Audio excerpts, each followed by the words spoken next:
Flight Sports TV, man. That's my dude. I rolls with him. You heard what the man said. It's Flight Sports TV.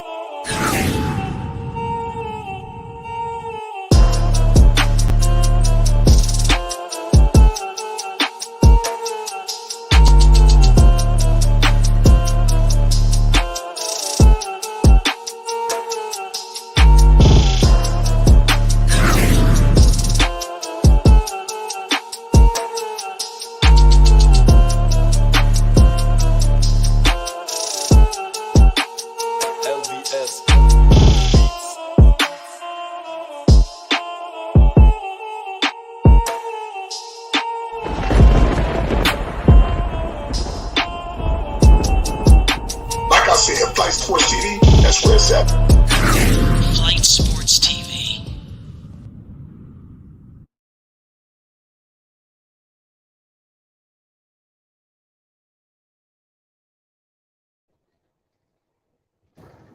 What's going on, people? It's Flight Sports TV. I appreciate y'all for checking with me. You already know what it is. We back with another one of them things. And tonight we got ourselves a hell of a game involving the Brooklyn Nets and the Miami Heat. The Brooklyn Nets are down there in South Beach, ladies and gentlemen. This is Eastern Conference basketball, so it will be many, many implications tonight. Make sure y'all stay tuned, man. I'm telling you, so much at stake right now in the Wild Wild East. That's what I'm calling it, the Wild Wild East. Usually we refer to this to the Western Conference, but you can't turn your naked eye to the East this year, y'all. The Brooklyn Nets and the Miami Heat are pretty much on right each other's heels. You have the Miami Heat with a record of 40-34. The Brooklyn Nets, a record of 39-34. I mean, Lord have mercy on these two right now. Don't nobody want to take a loss, but somebody got to get this dub, and we're going to find out tonight. Remember, whoever wins tonight, it could be some switcheroos. This is the difference between a play-in and being firmly secured in that playoff picture. You know, right now the Knicks got them a little bit up in the win column, 42-33. So the Knicks trying to hold on to that 5th seed, but that 6 and 7 is going to be decided between these two, possibly, because you got the Hawks down 37-37. These two are pretty much going to be married for the next couple of games. It's Flight Sports, and they could determine their destinies right now, and we're going to determine destiny tonight. We appreciate y'all for tuning in with us, man. Salute to everybody in the chat. Peace and love. Thank you for everybody who checked in with us yesterday and the day before it. All your support is much, much appreciated. We got game coverage coming up in minutes. We got all access in the building. Dex, talk to the people. We live. Yes, sir. Shout out to Flight Sports TV. King, the voice of the voiceless, the people's champ.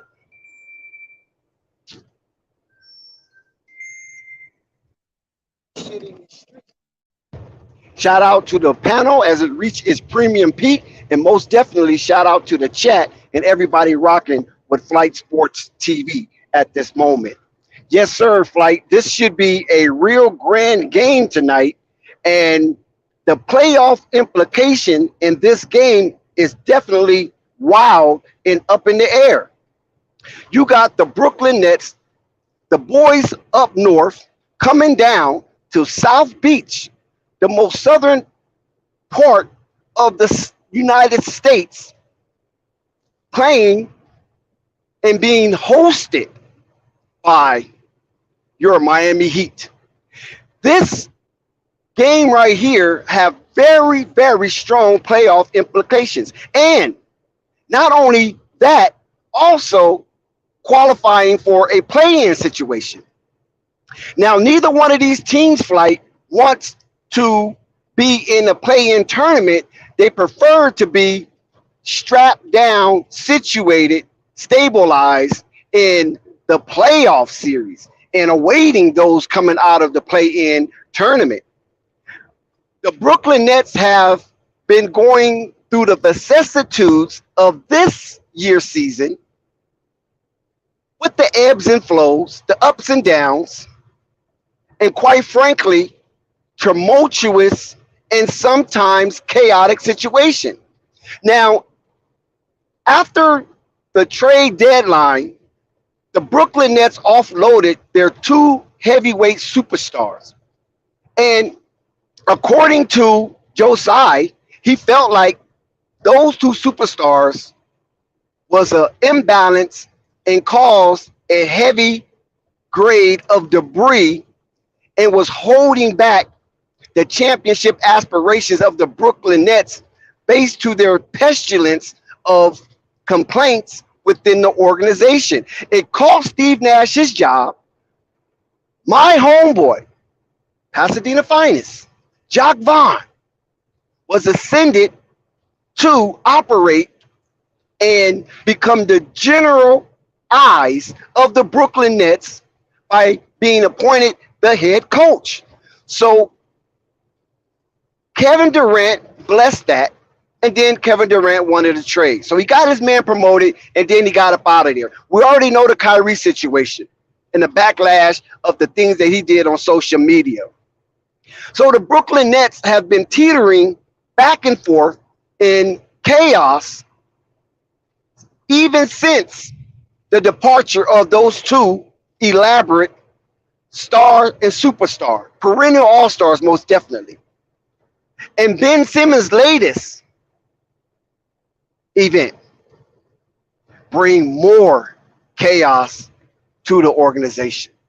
So Ben Simmons is gone for the season. No Kevin Durant, no Kyrie Irving. And the Brooklyn Nets have suffered to some degree. And, you know, they're kind of on a little loser streak. But hopefully they will straighten out and won't be able, they will straighten out and won't face their sixth straight loss. So you can imagine the Brooklyn Nets, how they was number 2 in the East at some portion of the season, now find themselves in the 7th slot, right on the cusp of being not a part of the playoff series, but in the midst of the play-in tournament. And so these pesky Brooklyn Nets is going to fight tooth and nail to try to avoid that loss and stay competitive in jump or leapfrog the Miami Heat. But wait, there's more. The Miami Heat is sitting there comfortable to some degree because the Brooklyn Nets are not permanently stabilized in their play of basketball. They have demonstrated a lot of piss poor basketball in recent, and Jock Vaughn is still in the Heat. No pun intended. So the Miami Heat with Jimmy Butler, because without Jimmy Butler, Miami Heat would definitely be a lottery team. They're sitting here waiting on the arrival of the Brooklyn Nets, and they can't wait to put their choppers in such a team that has been in a slight turmoil and put a euphemism to it, disarray. And the Miami Heat wants to continue their winning ways as they have been winning, I believe, 6 out of their 8 last contests and have themselves as a prospect in the 6th slot. So when you go down here to Miami and you're facing this hungry, Pat Riley infested mindset team with Sparrows at the helm and directing the choir and Jimmy Butler as its anchor, you're going to be in a world of trouble because Miami Heat is a championship legacy organization, and they find themselves on the teeter of falling out of the playoff situation and into a play-in situation, which would be a dire straits for them because they can possibly be in a 1-game elimination event. And they're going to do everything they can, Flight, to avoid this, as the Miami Heat will take on the Brooklyn Nets.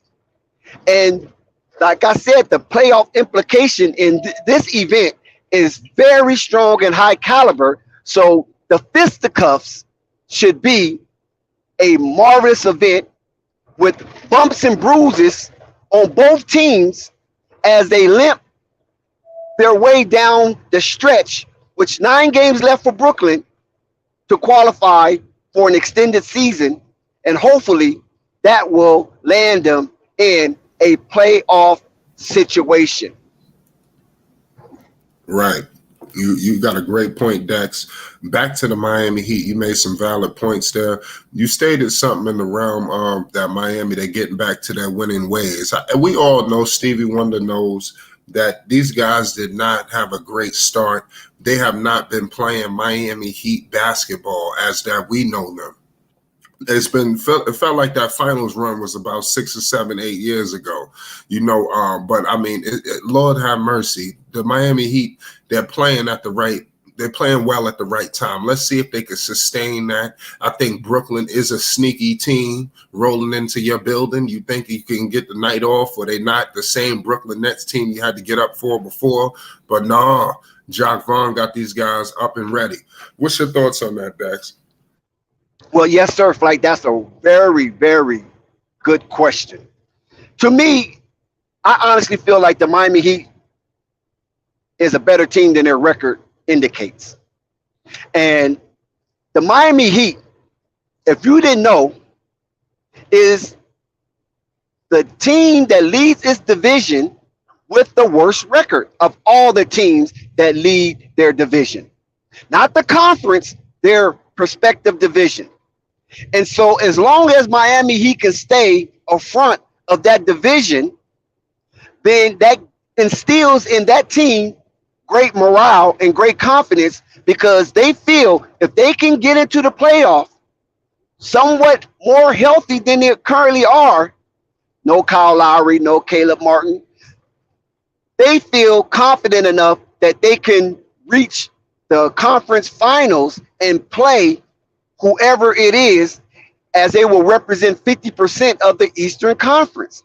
Now, the Eastern Conference is very esoteric because, like I said earlier, you have the Brooklyn Nets, who was once number 2. Now they dropped to number 7, and they're teetering to the brink of being in the play-in situation. They are whiskers away from reaching the 40-game win threshold, Flight.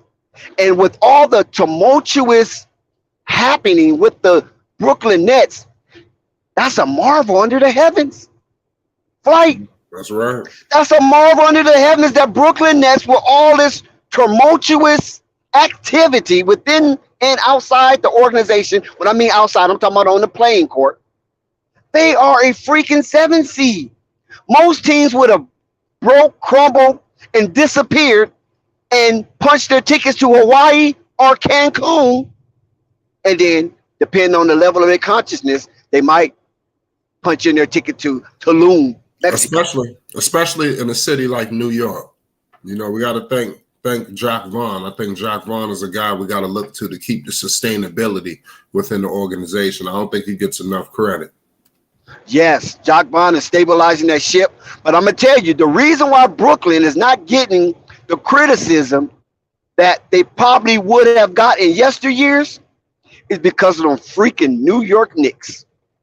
Those Knicks are got the New York fan base so riled up, people tend to forget about Brooklyn. It's like Brooklyn is an afterthought. So that works perfect for Jacques Vaughn because he wants to be the underdog. He don't want to come in as the hunted. Jacques Vaughn wants to instill in his team and mindset, we want to be the hunter. So it works all for Jacques Vaughn in the Brooklyn Nets and all of the new acquisitions that they have coalesced and augmented into that framework of a team. But they just been playing a little off kilter lately, and they suffered a devastating losing streak that caused them to tumble big time in the playoff rankings. Because like I said, at one point they was number 2 at their highest, and now they're number 7. This is their lowest seeding thus far in the season. And Miami Heat is getting the confidence because they are rolling. They're rolling in the wins as we speak.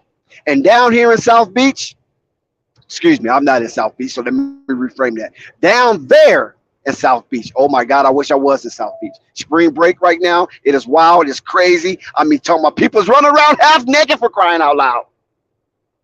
But nevertheless, they have a basketball game to play, and this should be a really, really bruiser flight. I'm taking the Nets on this one. I'm talking about covering the spread. I don't know if they will win straight out, but I think the Nets will get under that number, which is 6 and some 5.5. I'm laying some chalk on the Nets because I believe Jacques Vaughn is going to have this team woke up, and I just think they're sick and tired of being sick and tired and looking like they're on the brinks of collapse. So this is where they straighten out the ship. This is where they right the wrong. And so happened for the Miami Heat, they're going to be in a dogfight. Brooklyn Nets is not coming down to South Beach to celebrate spring break. They're coming down to South Beach to break their losing ways. Like, I totally agree with you. It's going to be interesting to see what happens tonight in this matchup. Like we stated before, it's so critical at this time of the year due to the playoff implications. These two teams are tied up in the loss column, so a lot of things are at stake right now. We just seen yesterday the Los Angeles Lakers. They was in a crazy situation. They was tied up in the loss column. You've seen the difference a win makes. The Lakers now in the 8th seed, y'all. They're rising. But ladies and gentlemen, the Lakers could somehow dig up out of this situation. If the Lakers want to, they could sneak all the way up to the 4th seed. I'm going to keep it all the way 1,000 with you. The Lakers could sneak all the way to number 4. And that's what's going on with the Miami Heat. I don't know if they got that same luxury, but if they could snap their heads into play, they could start to elevate in the standings, you know, get up to the 5th seed, definitely get out of the situation of possibly falling in the play-in. Don't nobody want to go in the play-in. That'll just be totally horrendous, in my humble opinion. But it is what it is at the end of the day, man. It's Flight Sports TV. Put your picks down right now, who y'all got in this matchup, because this is going to be the $1 million equation and question between the Brooklyn Nets and the Miami Heat. Dex said that he rolling with Brooklyn tonight. I guess I'm going to roll with the Miami Heat. But I really have no vested interest or what in this game. It's tough that he rolling with Brooklyn and I got Miami, but it is what it is at the end of the day. I like what I'm seeing from Brooklyn. Mikal Bridges is the truth. Some of these other guys are balling at a high elite level, playing at a very, very great clip as well. The players that they traded for are starting to turn out, and you're starting to see these players coming to fruition. You see the future developed right before our very eyes. We know who's going to be the major players. And yes, Lord have mercy if they somehow get a superstar in here, you know. But it is what it is at the end of the day. I think a playoff berth could really go well for some of these young players and propel the Brooklyn Nets to be a reoccurring playoff team after the Durant and Kyrie era. That's why the playoffs this season is very important for Brooklyn. I think if they get into the play-in, that could put them in a tough spot due to their youth and not having that guy. You know, there's a lot of teams that got that guy who they possibly could face in the play-in. What if they face the Bulls? You know, what if they face, Atlanta? You know, these are questions. Washington as a long shot. You know, so these are things you got to think about. So if I'm Brooklyn, I want to try to continue to elevate. So this game, I think, means a lot more to the Brooklyn Nets. What you think about that, Dax? Yes, Flight, that was a very good thesis, albeit a minor thesis. Or you summarized that very well, because Brooklyn, they need their confidence back. They don't need no moral victory. They need an actual victory. You follow what I'm saying? So they are right now, they're on their 9-game remaining feast.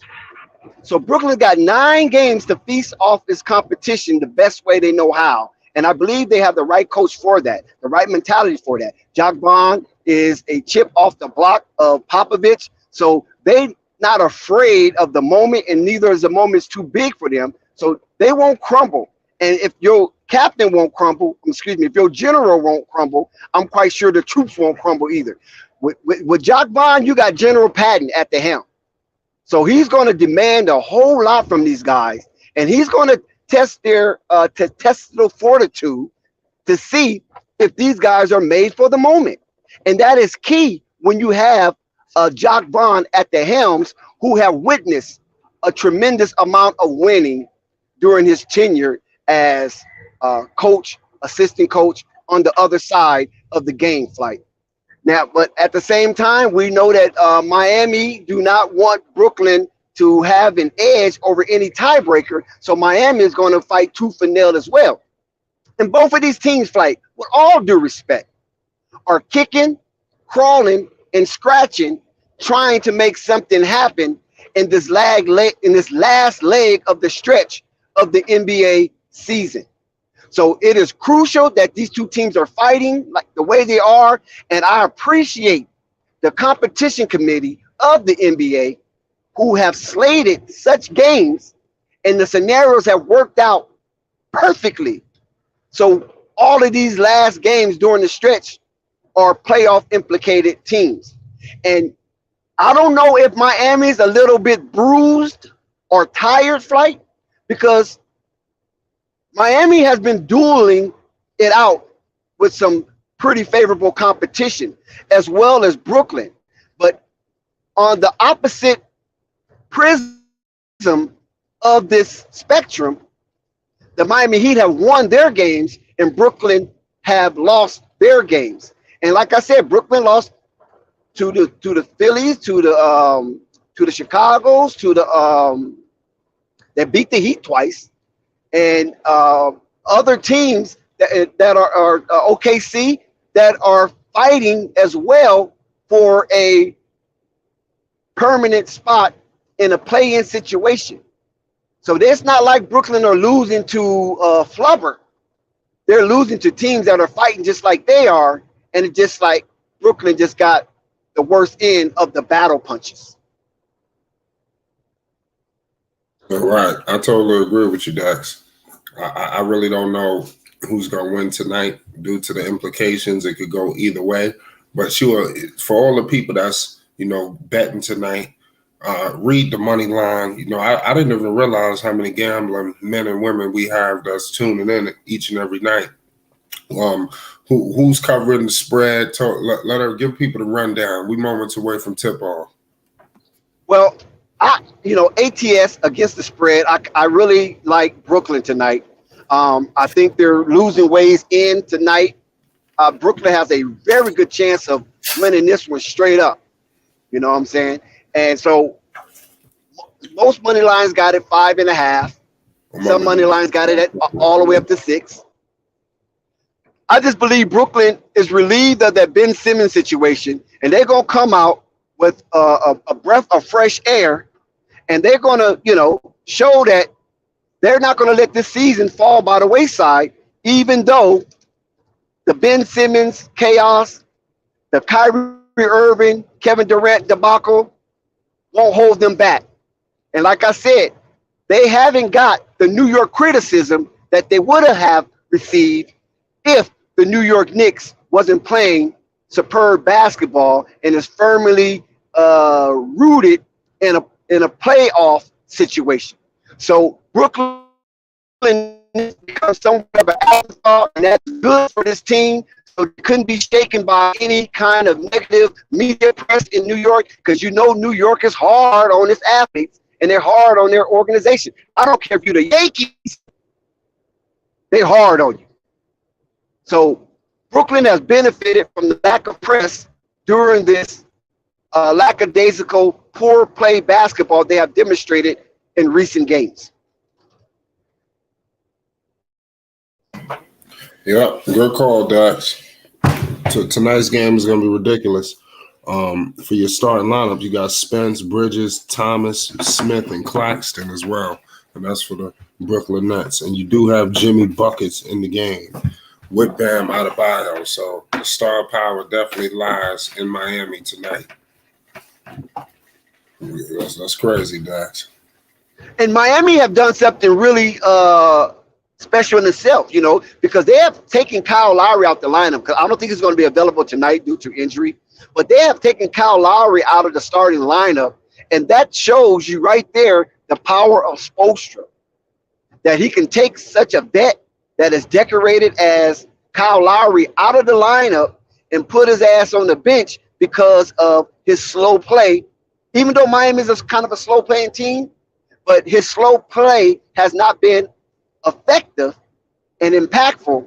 So therefore, Miami being in the rut that they were in, and they're trying to climb out of that drudgery ditch, they sent a ripple effect through the team that, hey, if you're not going to perform, you're not going to be able to be out there on the court. Not only you're not going to be able to get out on the court, you might not even play. So if you want your minutes to sustain as is or increase and not decrease, you better put your pedal to the metal and wiggle that booty and get out there and get some booty. And what I mean get some booty, that's a pirate term as far as looting and getting the treasure from the victim. So Miami got to get out here and make these teams victims so they can loot the booty.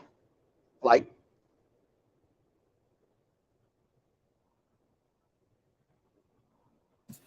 We're about to get tipped off, Dutch.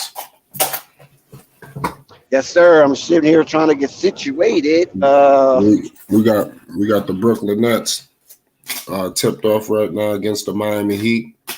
And like I said, put your picks down right now who y'all think will win. It's not too late. Miami is controlling things as we speak. Pardon me, Brooklyn. The jerseys got me tricked out tonight. You'll see when you get to the game. Mikal Bridges with a quick three. Oh, he was fouled, and the referees ain't give it to him. I didn't like that. You're back with Miami. Wheeling and dealing. He got Bam Adebayo in the post over Dinwiddie. He had a mismatch. Back to Bam, and he converts with a big-time floater in the lane. I got 2-zip Miami. Now, Brooklyn, they got a collection of role players, but let's see who's going to emerge as that guy, Cam Thomas. Or is John? I forgot his name. I think it's Thomas or Johnson. I'm tweaking. Yes. Cam just shoots a three. He missed it. You got Bam Adebayo with the rock. He dumps it off to Jimmy Buckets. Jimmy Buckets got it right now. He penetrating over Spencer Dinwiddie, and he was fouled. He's headed to the line for 2 shots. Yes, Jimmy Buckets is definitely a figure that you have to keep an eye on as he approaches the line to shoot 2 free throws, as he was awarded by being a victim of a basketball crime. So Jimmy shoots 2. He's averaging 28 points a game, shooting 58% from the field, which is outstanding from the wing player himself. So it's the 2-0 game. Jimmy shoots his free throw to conclude made 1 out of 2. So it's 3-0 Miami as they take the earliest lead, 1 possession lead. And here comes Brooklyn with the ball. They swing it over and they get it up. Little fancy doozies. Oh, crossover. Let's see. Can he finish? He shoots it high over Bam, and there's a foul on the play. And it looks like they're going to call a shooting foul. And Brooklyn will go to the line to shoot 2 and will try to put their first numbers on the board. Right now, it's 3-0. As Brooklyn lines up to shoot, and he misses his first free throw, just as Jimmy Buckets misses his. And so now he has to reset so he can capitalize on this situation and not let this foul go to waste. So he shoots his second stimmy, and he does hit that stimmy. So Brooklyn is officially on the board with the slimmest of points and 1. 3-1 baseball score. Ooh, a steal. And a slam dunk as he goes all the way. Miami was like lacking on that play. And the steal came from Brooklyn, and he went coast to coast, and it was an aerial inclusion. And now Miami have to come back, and they shoot. Oh, nice shot. It was that Tyler Hero. Nice shot from the Hero. So 5-3 Miami. Here comes Brooklyn. Spencer Dinwiddie kicks it out. Oh my God, from the corner. Yes. All draws, no panties, as Brooklyn takes the early lead, 6-5 of the slimmest of margin. And we got another whistle on the play. Who was that? Vincent? Looked like Vincent was fouled. Wearing that number 2 jersey, Askew. Y'all remember Askew for Miami Heat? Number 2. Was Vince Askew? Just like Vince? K. Vincent. So he'll go to the line and shoot his 2 stimmies. Shoot the first. That's money. Tie ball game. Like I said, these games have serious playoff implications. So these teams are going to come out and play hard, and we should get a value of entertainment coming from these 2 teams. These both teams are East Coast, one Northeast, one Southeast. And here comes Spencer as he dribbled over half court as he was harassed, and they blitz him. They kick it out to the corner again, and it's up, and it's good again. Back-to-back 3-pointers from the Brooklyn Nets. 9-7. Jacques Vaughn seems to have this team ready to go. So the early excitement and shooting festival continues as Vincent shoots a 3 to answer for the Miami Heat. Dinwiddie across the logo. He looks, he's trapped. He kicks it back out to the top of the court and all the way in. No, it falls off the rim. Rebound Miami. And here comes Miami to the attack. Okay, they looks like they're going to be more methodical. They kick it back out to Hero. Oh, yes. Once again, the Hero hits the 3-point, put the Miami Heat up by 4. 13-9 in the early goings of the first quarter. Brooklyn, once again, looks to attack. Deep 3, no, off, rebound Miami, and here he comes. They push the ball up court. They get it up fast into the hands of you-know-who, Mr. Buckets himself, and he goes on to the attack, and he looks up, is blocked, and is out of bounds. Good defensive play and recovered for Claxton. Nice defensive rotation for the Brooklyn Nets. And we all know that Jacques Vaughn hangs his hat on defense as he is a chip off the old block from Popovich. And that was one of the main things of Popovich Dynasty Spurs was defense. And this is why they drafted a young Kawhi Leonard to come in, learn, and anchor that defense as Kawhi went on to greener pastures. 13-9. Miami, as there's a foul on the play. Jimmy will go to the line to shoot 2. He put the Brooklyn Nets into a popcorn machine, and he damn near broke his neck. So Jimmy shoots the stimmy, and he hits the first.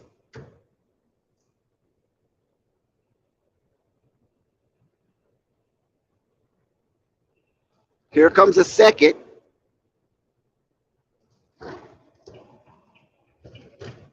Oh my God, Jimmy misses the second free throw of the game. So these things can come back to haunt you if you're not careful. So it's a 5-point ball game, 7 minutes and 43 seconds. Oh, nice block. Here we come, Miami. Hero up to buckets, and it is nice. Showtime for the Miami Heat as Jimmy capitalized off Tyler Hero's assisted alley-oop, and Jacques Vaughn seen enough. He calls timeout, so Peel call for the Brooklyn Nets.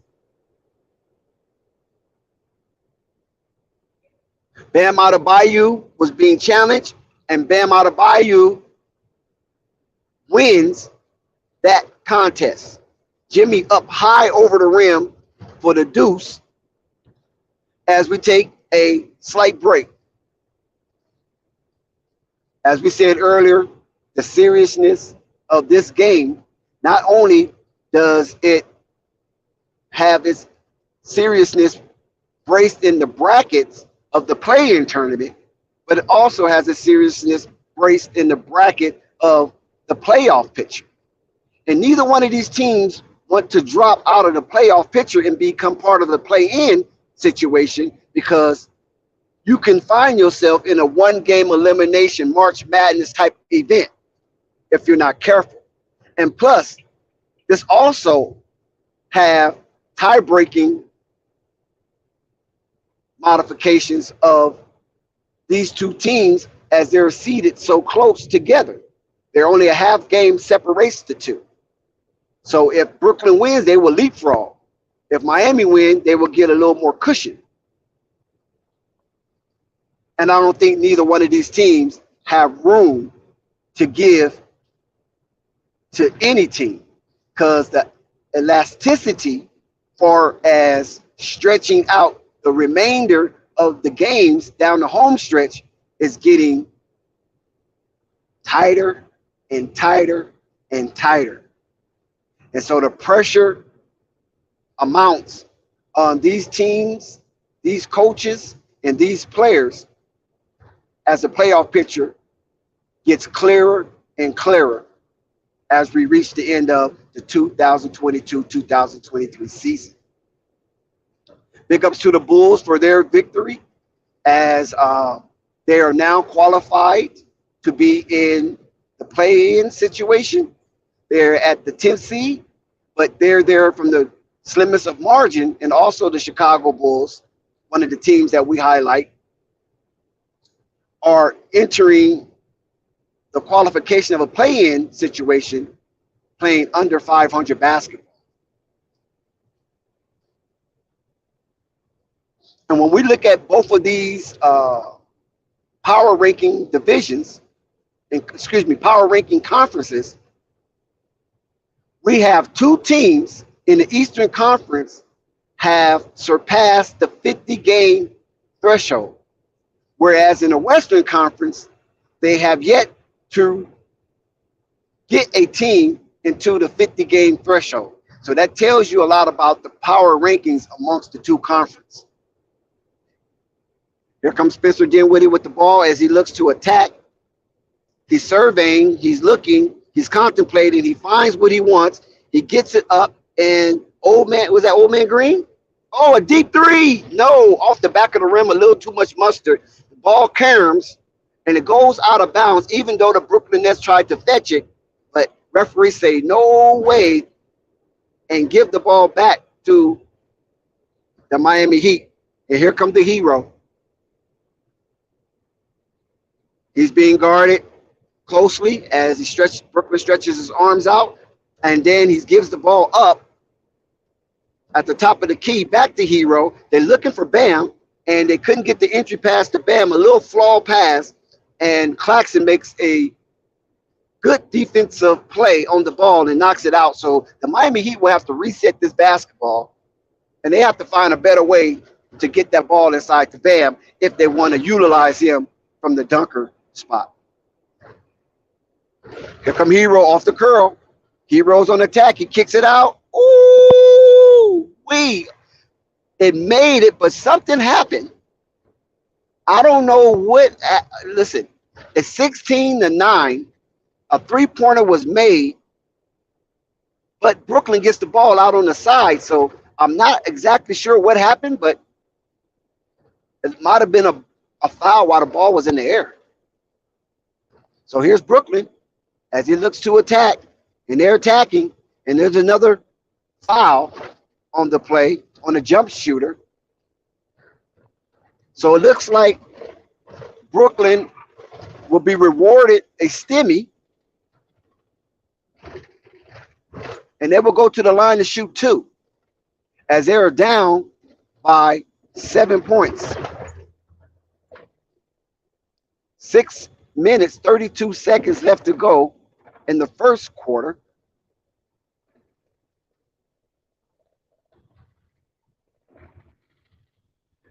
And he makes the first. And it's 16-9.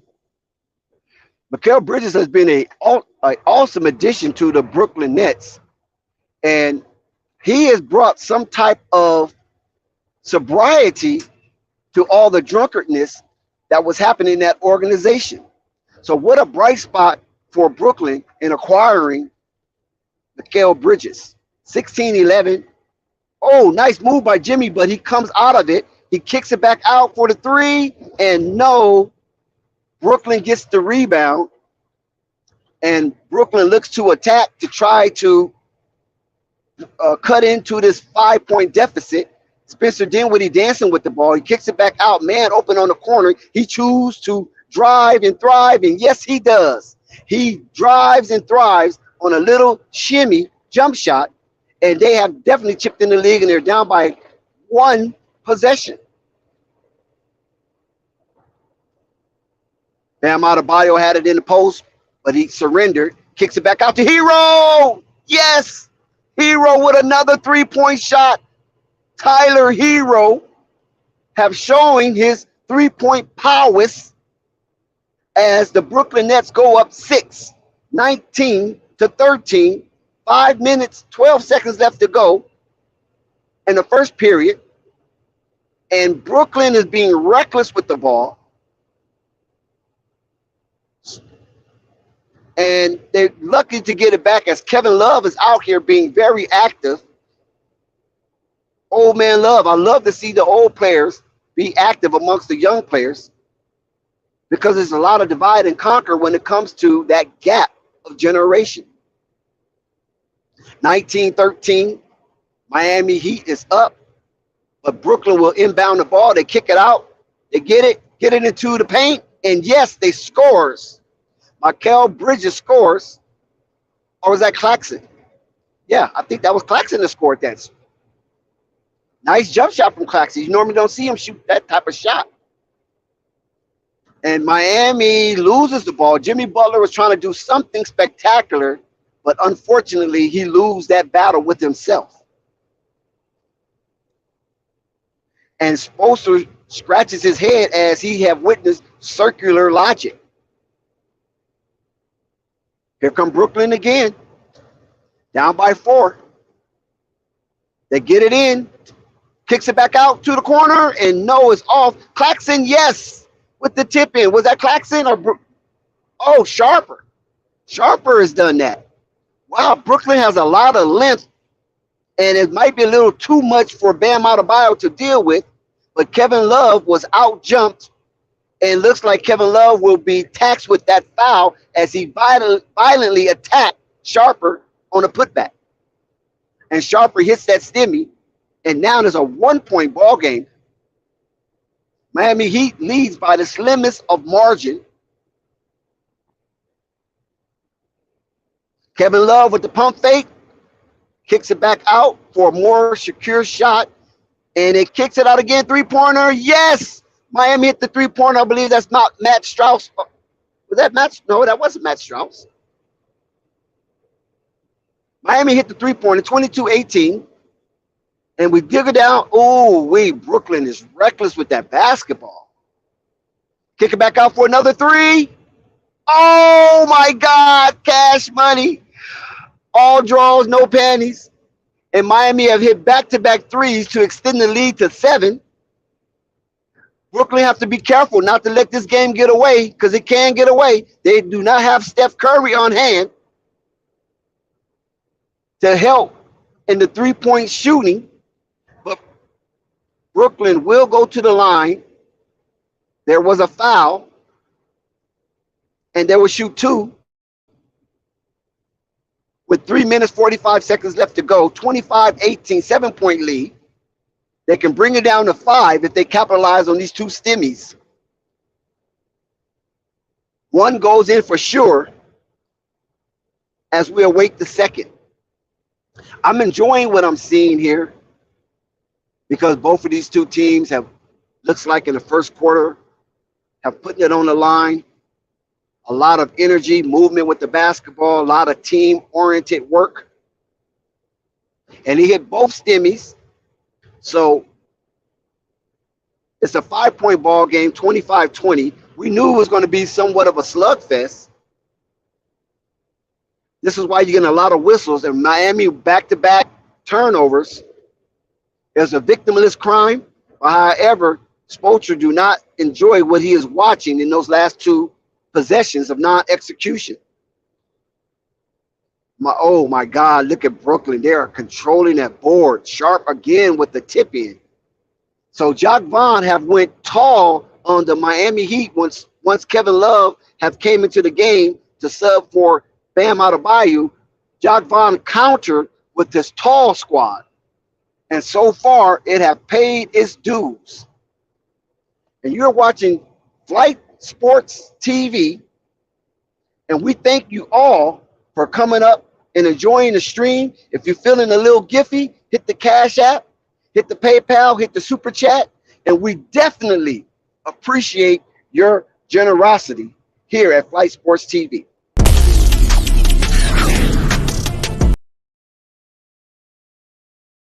What up, y'all?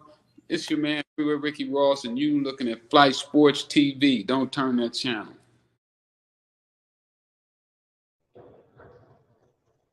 Yes, sir. You are where you're supposed to be because there's so many places on this blue marble that you could occupy its space. But you chose to be here with Flight Sports TV, and we definitely appreciate you with the utmost gratitude and hands put together as if it was prayer service. So you definitely stumbled over to the right place in Flight Sports TV, where we deal with all things sports, whether it's basketball, football, baseball, and even sometimes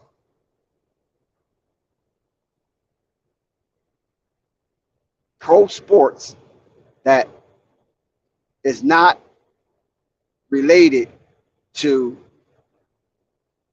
anything that you might even think of. But it's sports. But you might have to catch that at Flight After Dark. Yes, Flight After Dark, we have it going on. It's a whole different realm. We're in a whole different dimension, and it is very sporty. And you just never know what you might get, because Flight After Dark is definitely a surprise. And we have our doozies. We have our humdingers. And man, is it a sport. Yes, sir. Yes, ma'am. It's a sport. One thing we know about Eric Spoelstra, he is a winning coach with a winning mindset, and he gets the most out of his players. No matter what name is on the back of that jersey, Eric Spoelstra represents the name that's on the front of that jersey, which is most important. And this is why his teams buy in to organizational structure. So big ups to Eric Spoelstra, former coach of the year. He has done some fantastic things in this league and got the most out of a lot of players.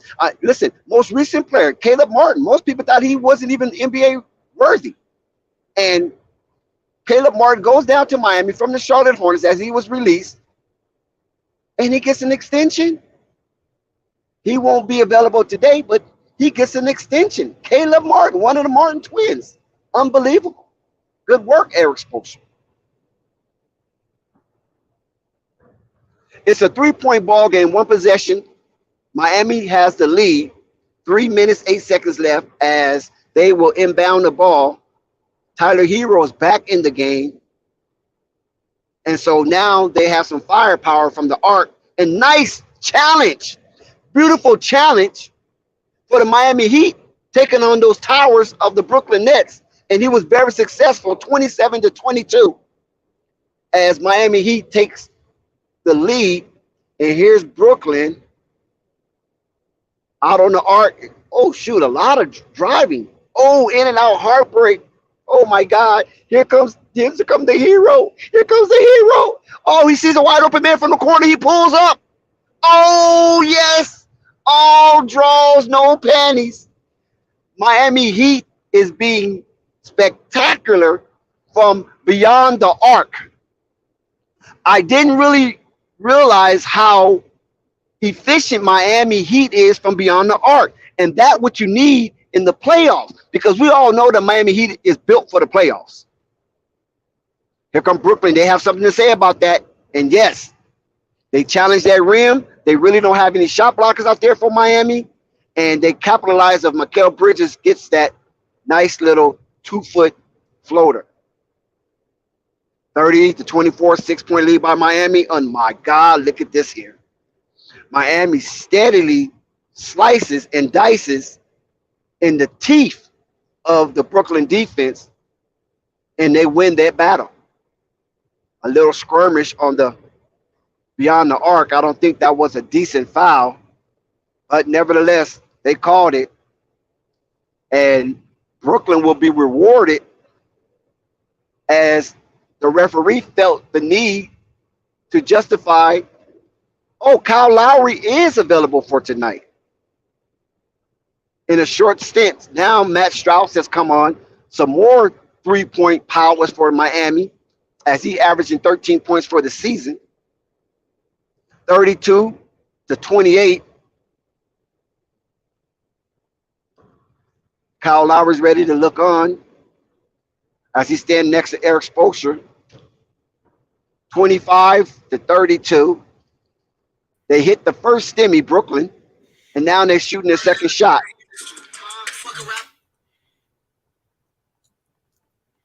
As he stays on the charity strike, he looks to capitalize on his government stimmy, and yes, he does. He hits both free throws, so now it's a 6-point ball game, and here comes Tyler. Somebody need to damn sure Rave. How you doing, bro? Please, your background. Rave Kingdom is in the building, and Tyler, the hero, does it again. Damn. Tyler is cooking tonight. That's your hero down here in South Beach. Oh my God, good passing and nice execution from Brooklyn as they slice and dice and passes the ball and gets it into the terrain where they can make something happen. And definitely Brooklyn did that. 32-28, 6-point lead. Hero with the ball. He gives it in to Bam, kicks it back out. Oh my God, look at him challenging. Yes, yes. Bam Adebayo with the putback. Oh my God, bam, bam, bam. Brooklyn looks pretty startled, but they still in the game. They're only down by 8. They just cannot allow this to be a double-digit lead going into the second period or second quarter. And oh my God, they're in jeopardy for being a 10-point ball game. The ball is in the hands of the hero. He's at the logo as the fast clock unwinds. 15 seconds left. So they're looking to have the last shot. So hero will hold on to the ball. 8, 7, 6, 5, 4, 3, 2, 1. Oh!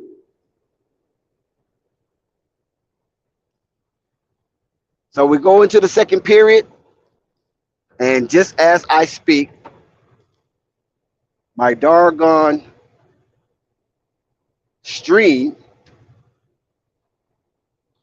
just want to quit on me. Unless it's just because of the commercial. Hopefully that's what it is. But nevertheless, the score as we speak, 36-28. Brooklyn is down by 8. So they escape the double-digit margin. And they set themselves up for the second period to strike at the Miami Heat down here in South Beach. What's going on with you, Rave, as we have a break in action?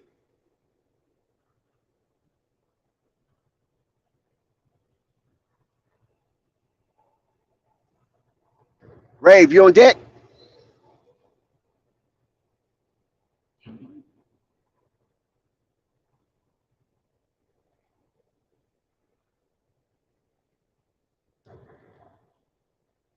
We want to thank everybody for checking out the stream tonight. It's a wonderful day in most parts of the country. And we here at Flight Sports TV show our utmost appreciation for lending us your eyes and your ears. Amen. Amen. Amen.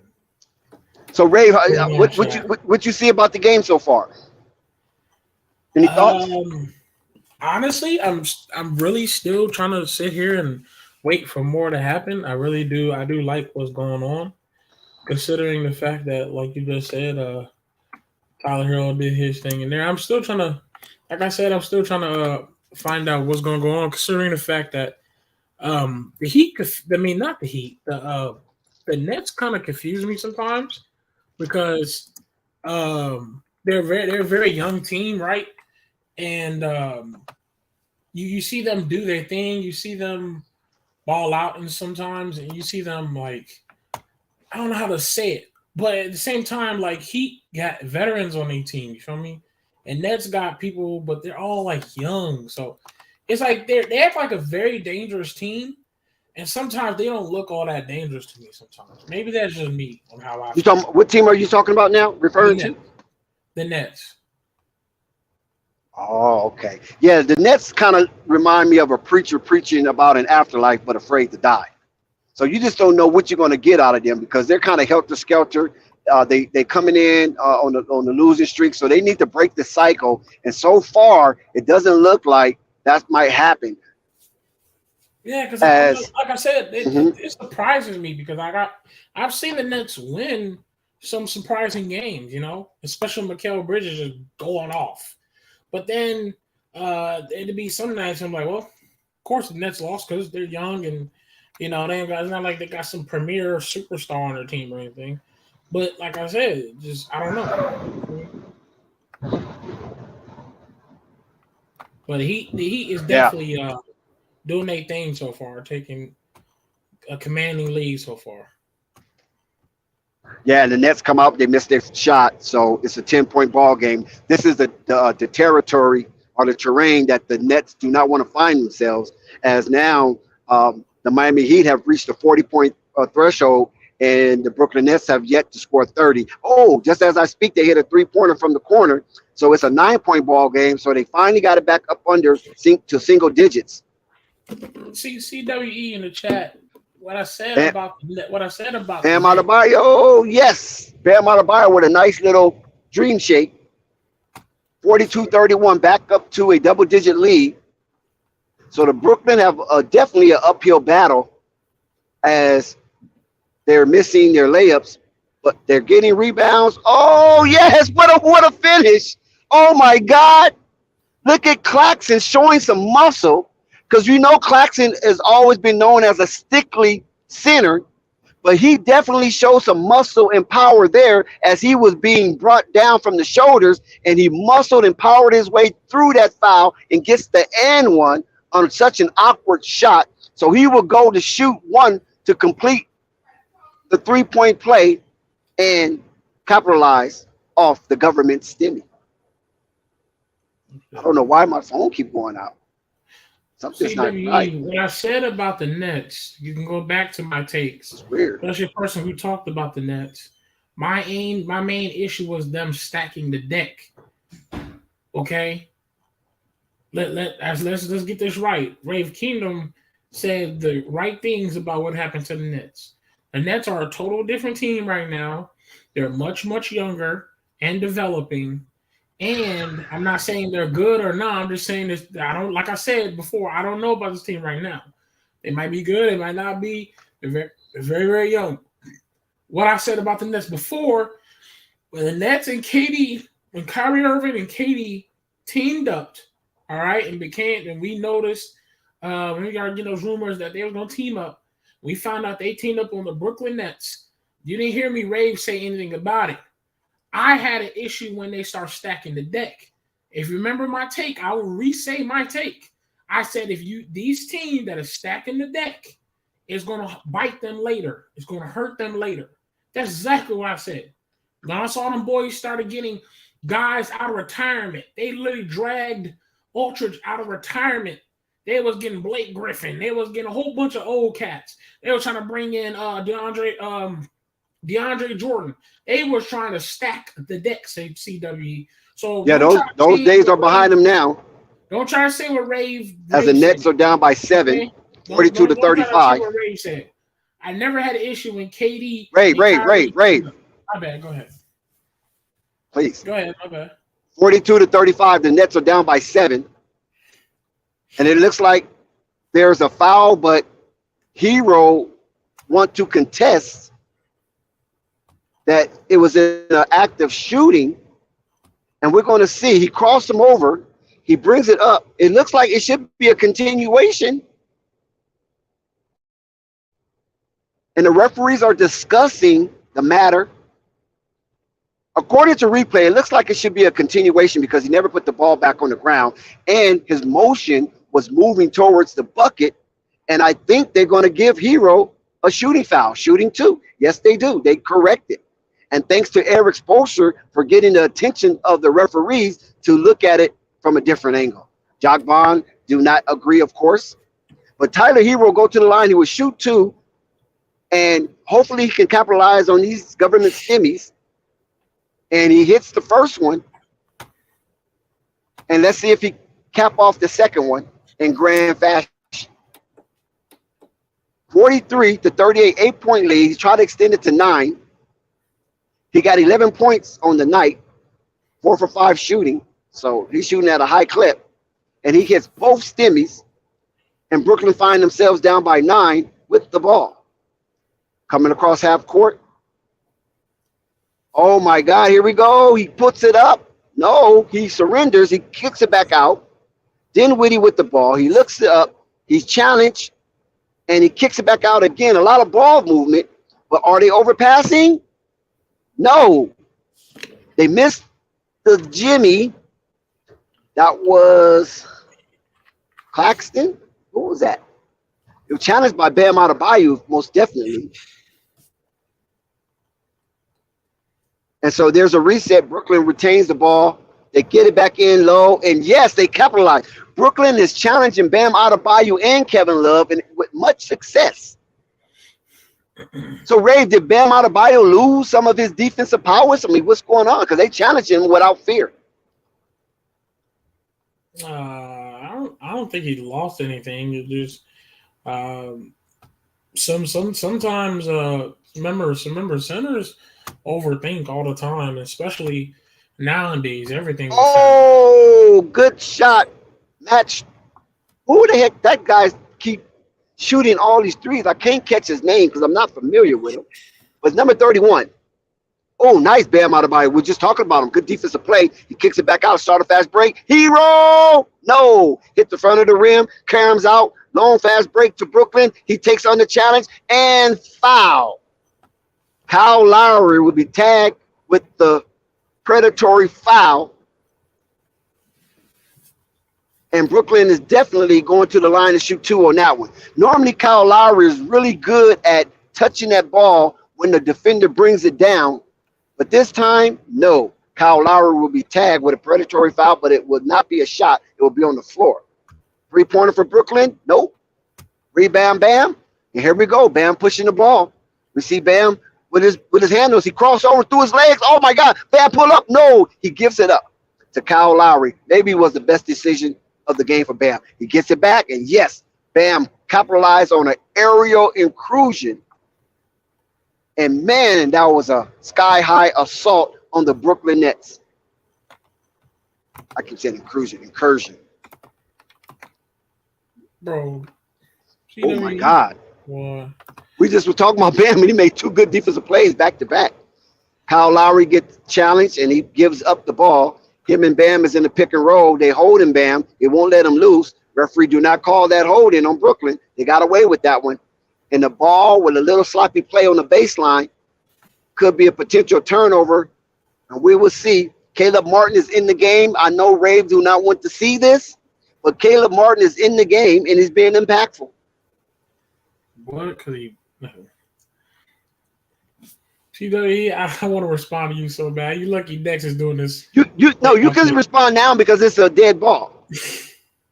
You can respond now. Well, CWE, okay, I've been explained this several thousand times, and everybody already heard my explanation. I was mostly talking about Kevin Durant, him hopping over and over, trying to cheat his way to a championships, okay? Trying to take that shortcut, okay? So that's what I really meant. Warriors did not stack the deck. Now there was one year they stacked the deck, but most of that core was drafted. Curry, Clay, and Draymond. Most of that core was drafted. Let's get that correct, okay? Lakers, don't disrespect the Lakers. Please stop. We're back at the action. Kyle Lowry, no points, 3 assists.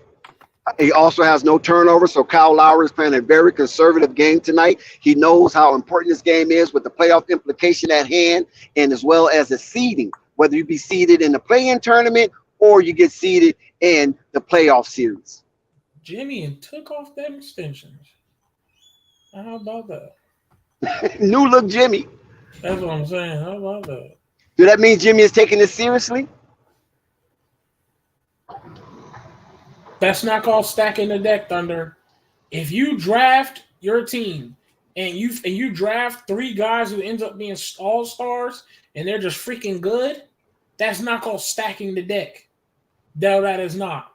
You drafted. That is legitimately, you took your chances on 3 draftees, rookies, and said, okay, especially guys who wasn't even high draft picks, and you took a chance and got Curry, Clay, and Draymond.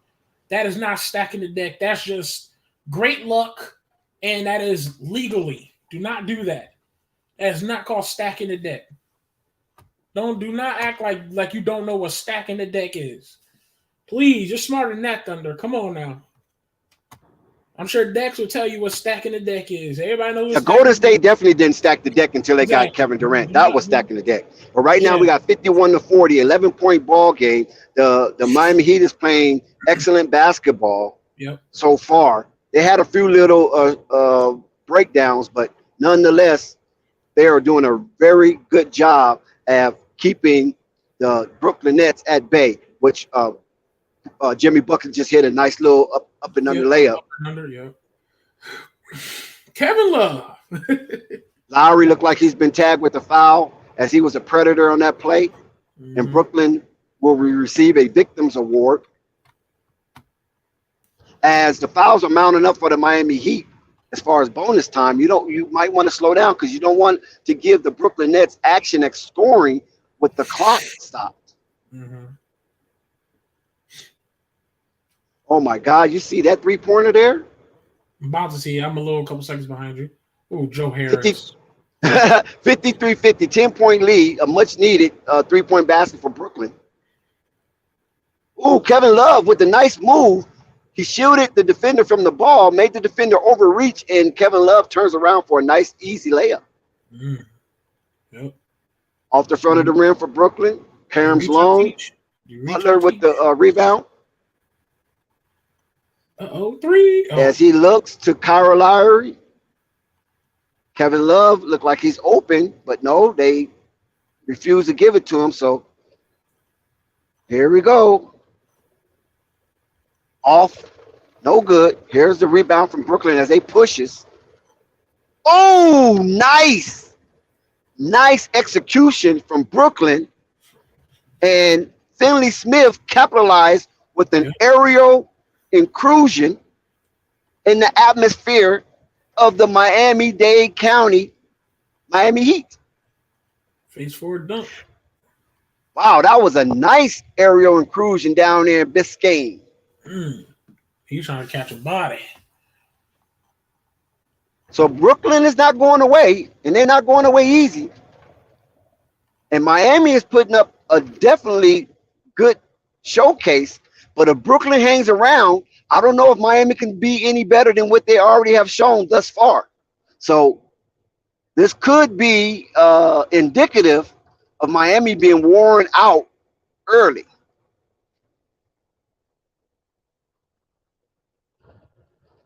As we talk to a nauseum of the playoff implications for these two teams, it's going to be a brutal home stretch for both of them. And I don't think the schedule just really favor either one, because both of these two teams are going to have to fight other playoff contenders and play-in contenders down the stretch of the season as it closes out. Brooklyn have 9 games to try to gain ground or separate themselves from the lower of these qualifiers. And if not, then the tumultuous season for the Brooklyn Nets could be fatal.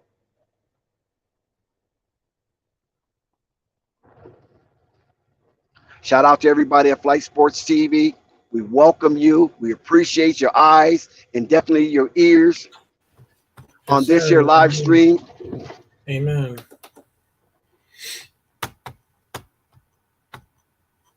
Your chat. So glad to have y'all. Most definitely hit that like and sub. We got Rave Kingdom in the building. If you have any questions in the chat, hit it, because I'm not looking at the chat, so I cannot respond because I'm focused on the game at hand.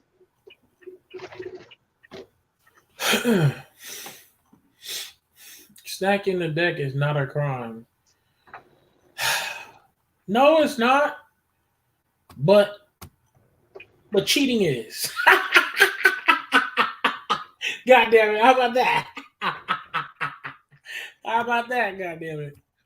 Stacking the deck, not a crime. You know what? Cheating is.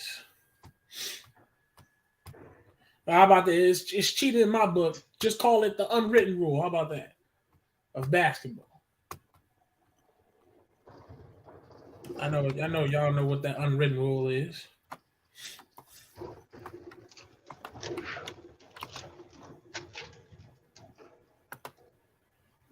Oh, back to basketball, see? Yes, here we go. As Miami is looking to capitalize off the break, 55-45, they maintain a double-digit lead over Brooklyn as they scramble for the ball, almost loses it. Both of these teams realize that there's no access without hard work. So if you're going to get access to a playoff or play-in tournament, you're going to have to work hard for these last 9 remaining games. And this is a serious task for both teams because neither one of them are world beaters. So they're going to have to be kicking, clawing, and scratching, trying to make something happen. Ooh.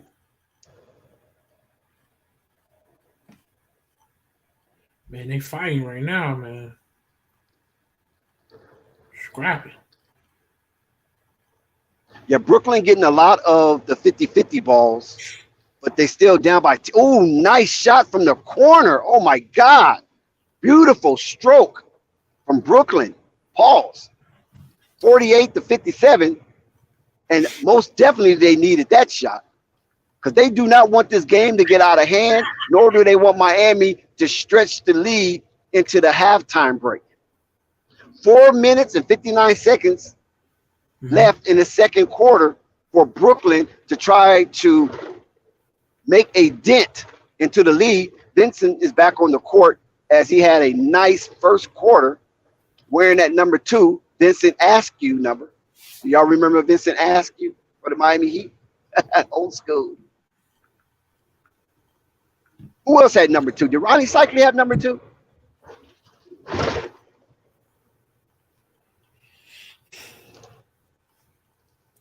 Jump ball at the free throw line. Let's see. Brooklyn needs to corral this so they can maintain possession. And no, Miami gets it. And so Miami would have control of the ball as they get it down to Jimmy Buckets as he pump fake and Jimmy scores over the treetops of the Brooklyn Nets. And Jimmy been doing a lot of work down there in the restricted area. So he's not afraid of those timbers down there. You know Jimmy not afraid. Spencer Dinwiddie, something happened. Looked like he was fouled. So, like I said, these fouls are mounting up. Thunder, that foul will be contributed to Butler. Thunder, I disagree. Dame was different. Dame needs somebody who can get to that rim. Okay, Dame don't need another person that can do what he does. That's why him and McCollum, as good as they were, they couldn't get over the hump. Okay, McCollum can splash threes and get buckets. Dame can splash threes and get buckets. They need somebody who can get to that freaking rim. And I ain't talking about some little guy that knows how to get to rim. I'm talking about a guy who could be a bulldozer and drive anytime he feel like it. Run the fast break. Brooklyn hit both free throws, 59-50. So they did make a small dent into that double-digit lead, only down by 9. But oh my God, look at this here. Soon as they do something wonderful, Kevin Love strokes him with a 3, pause. Yep. And he bring it back to double-digit lead. Yep. Brooklyn's still trying to fight. They get their own rebound for a second chance opportunity. They have much of those tonight. Oh, no. Off the side of the rim, another second chance. From the arc, no, another miss. So 2 back-to-back misses, even though Brooklyn was getting second chance opportunities, but they couldn't capitalize on either one of them. So here come Kevin Love. Oh, no, Kevin Love trap. He gets out the trap with a pass. He gets the ball back. A lot of sloppy play, very physical. I'm talking about bruising basketball. Blacktop, that is.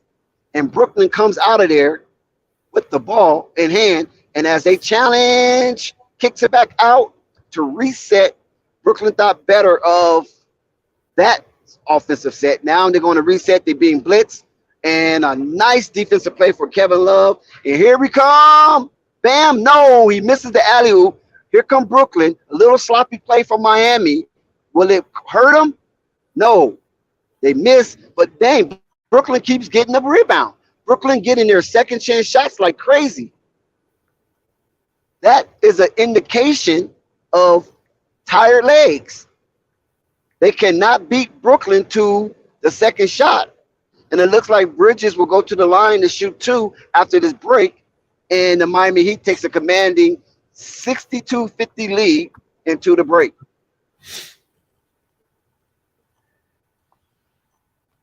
But you get what I'm saying, Thunder. I can't agree with that. If you need like Dame is doing what I feel like the most respectful thing that you can get out of anybody. I respect the hell out of him. He's doing what he's supposed to do. But it's the Blazers' fault for not getting the correct talent or the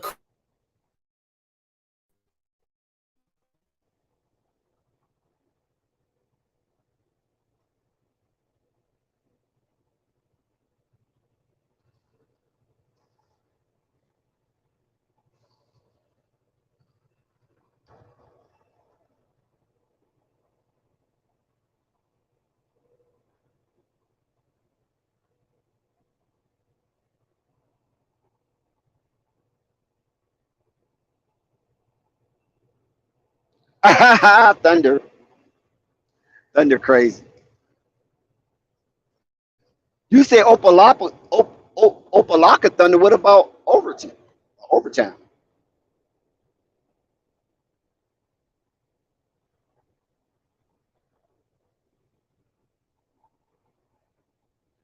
Rave, if you're on the mic, I can't hear you.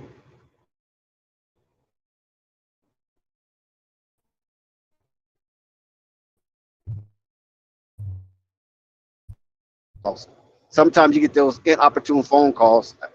That's down there in South Beach, man. They have a lot of crazy areas. You have Gould, Florida. You have Florida City. You have Homestead. Of course, you got the Miami area, but then you got Hialeah. You got Davie. You got what's that?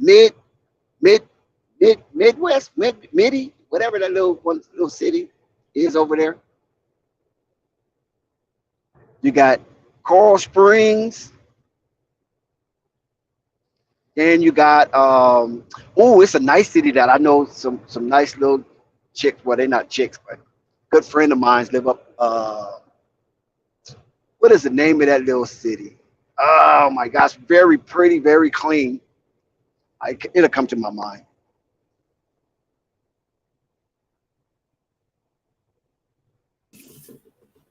Yeah, you dropped off, Ray, for some reason. Yeah, some random lag or something. I don't know. That made me get off. That was weird. No, don't you hate that? That really weird. I hate when they be calling my freaking phone. Yeah, we're back at the action. 62-50. He hits the first stimmy. So let's add 1 to Brooklyn Nets score as he set to shoot the second stimmy. And like I said, Brooklyn is hanging around. Down by 10. Mikal Bridges with 13 points and make it 14. Here come the hero. Boy, he pushes that ball up real smoothly. As he surveys the floor, he kicks it out to Vincent, to Bam. Ooh, nice move. Wait a minute. Was it an and one? Was that an and one? That was Butler. What happened? Spoelstra over there smiling. Yeah, he did a Butler did a fadeaway, I think. Yeah, is they trying to call an offensive foul? I wonder what they're calling. Did Butler push off to get any space? Because Spoelstra looks like he is contesting or looking for a clarification of what the referees is trying to do. And Butler don't look too enthusiastic about this delay. I hope them chairs in the Miami Heat arena is updated because them chairs look so unupdated. Maybe because they're comfortable. They could be comfortable, but they need to be updated. Maybe that's just me. Okay, they're replaying Jimmy Butler. Yeah, he wasn't up against the shot clock, was he? Because he made the shot. I don't see any contact. Let's see here. No, he wasn't up against the shot clock. He's looking for the and one. That's what he's looking for. So Butler thinks, according to what's happening on official review, he's looking for the and one on the jump shot. That's the only thing I could surmise from this temporary delay. The score is 62-52, 2 minutes and 51 seconds remaining, 15 seconds on the shot clock. So there's no shot clock violation, or were they anywhere near a shot clock violation? And that was a smooth jump shot from Jimmy Bucket. I really didn't see a foul either, though. I'm very inquisitive myself on what happened, but I didn't see a foul. Butler don't look too enthused, though, Rave. I didn't see. I thought that was. They're calling on the floor. He thought he got fouled in the act of shooting. So they reviewed it, and it's a foul on the floor as Cade Vincent. Oh, nice.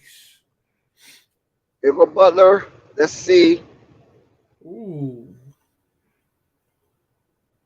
Nice. Yes, he capitalized on Bam Adebayo connection. 64-52. Bang.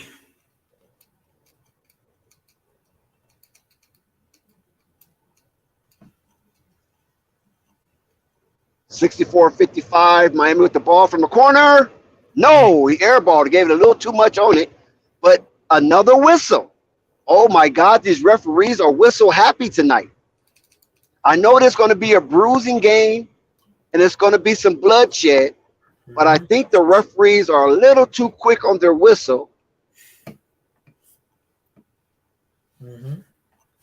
Brooklyn has brought the lead back into single digits, and man, was it a stressful event as they can bring it even closer, maybe to 7, maybe to 6. Depending on what kind of shot they get. And it's he hits it. He hits it, and it is officially a 6-point ball game as Brooklyn has climbed back into the competition level.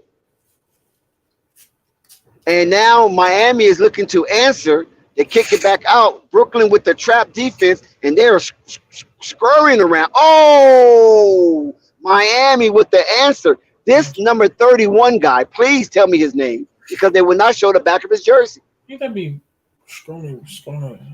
No, that's not Strauss. Let's see. What's that name? Might be Vincent. Vincent. What number is he? No, Vincent number 2. This is number 31. Number 3. Oh, Brooklyn answer. It's a shoot fest. It's official. It's a shoot fest. A shootout fest.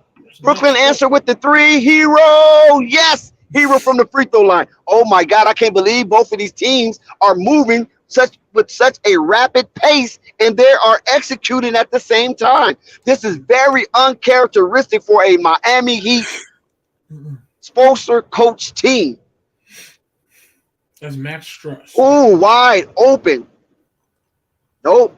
Listen, Brooklyn getting all the second chance shots. Oh my God, it is an official shoot fest. We can call it a shoot fest in the second quarter or second period. And down by 5, 60. Oh my God, Tyler. Nope, he missed. That would have brought the building to its knees. I'm quite sure the roar would have been so loud or Tyler would have hit that. The ceiling would have caved in. So the fast clock is on, 15 seconds. Down by 5. Brooklyn with the ball, looking for the last shot. And we're going to see if they can capitalize and go into the break by a lesser margin. And it's up. Oh, it is good. It is good. It's 69-66. One last shot for Miami. And it's up for, and it's off. And it is off. No, Matt Strauss. Oh, yes, it's Matt Strauss. Matt Strauss missed the long floater.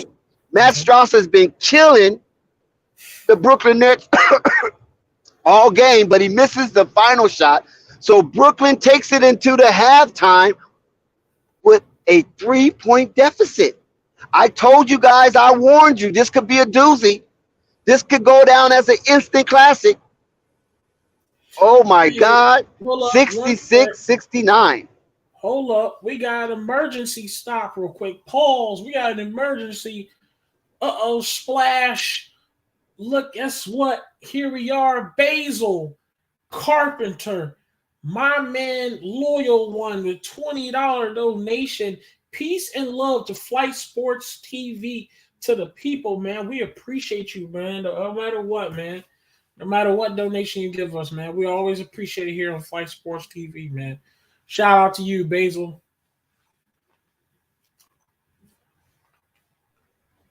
Most definitely shout out to Basil Carpenter Jr., the #1 financial contributor to Flight Sports TV.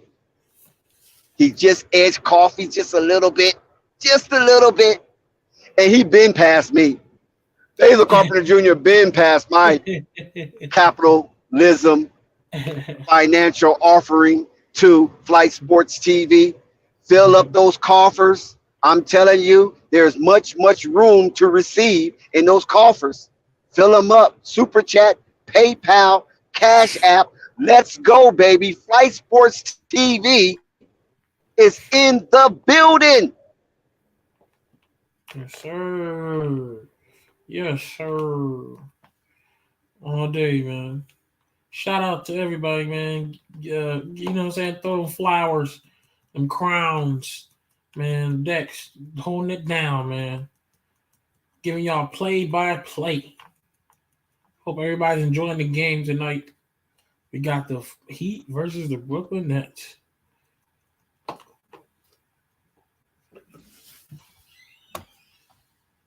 Hey, just want to let you guys know it is 66-69, 3-point game. Nets, Nick Claxton with 7 points. Spencer Dinwiddie with 3. Mikal Bridges 14. Big Cameron Johnson with 16. Finney Smith with 2. Royce O'Neal 8. Evan Summer with 8. Darren Sharp with 5. Joe Harris with only 3. Wow, that's The Miami Heat, Bam Adebayo 12. Tyler Hero 14. Jimmy Butler with only 8. Gabe Vincent with 5. Kevin Love with 5. Max Struss with 23. One of the brothers, twin, Martin, 2 points. Trash. Kevin Lowry, 0 points with 15 minutes on the court. How about that? Got you guys updated. We got halftime. You lagging out, Dex. What'd you say? Probably got to restart. You lagging out. Yeah, I'll say down on the NBA landscape, all the games have been played in action and will be played later.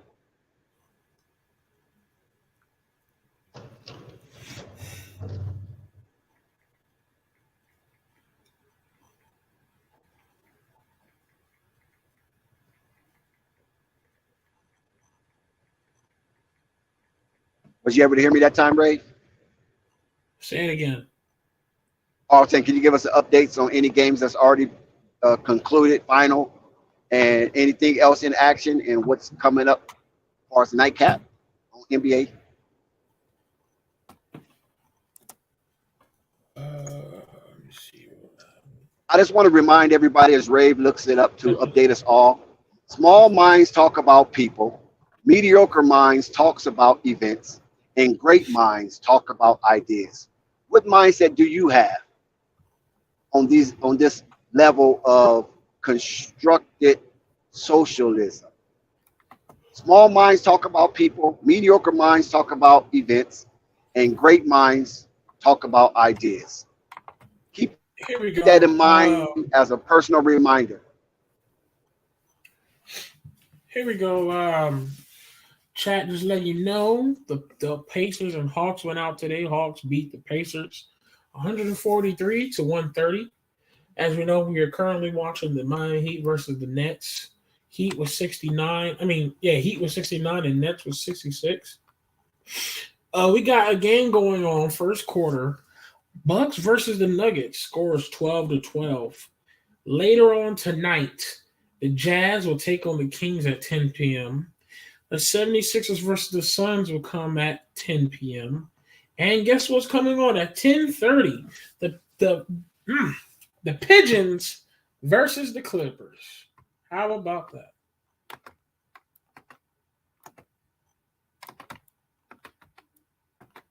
That's what's going on tonight.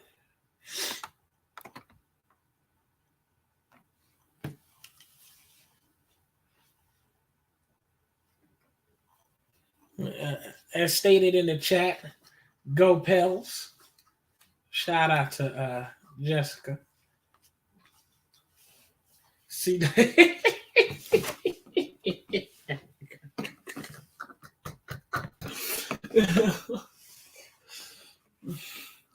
no reason though.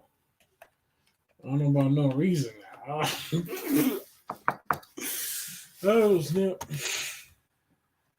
Just letting you guys know the Miami Heat and the Nuts is on halftime.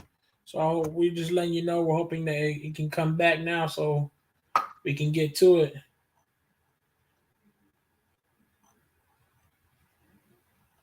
Huh? I feel all good. You like that, Rave. What do you mean? What do I like? What are you talking about? What do I like? What are you talking about? I like what? Ooh.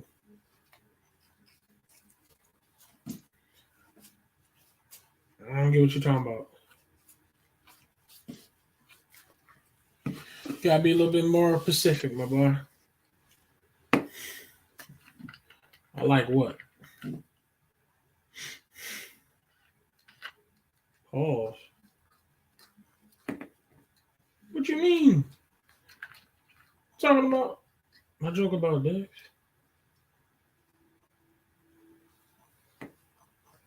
Bro, what? No. Nah, heck you know. I don't know nothing about that.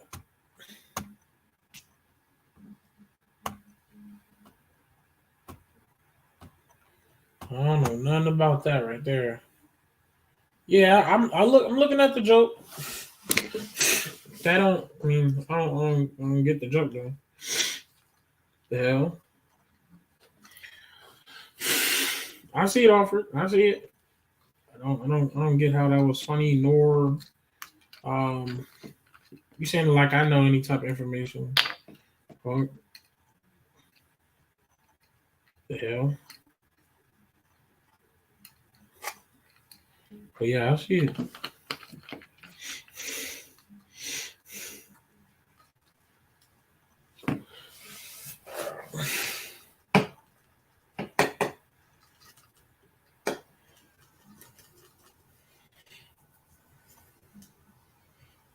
Bro. Oh, Alfred, think he just can roast anybody. We're not going to block you, Alfred, because you make a fool of yourself. I'm sitting here We'll like, never block you, Alfred. Come on the panel then. like, bro, you're saying like I'm about to like get my feelings, bro. It's all what the hell. Yeah. He said, Jessica, your season is over. That's one thing I do agree with, Alfred. Pelican season is definitely over. No, the Pelicans. I thought you were talking about Jessica herself. I was like, Jessica's young enough.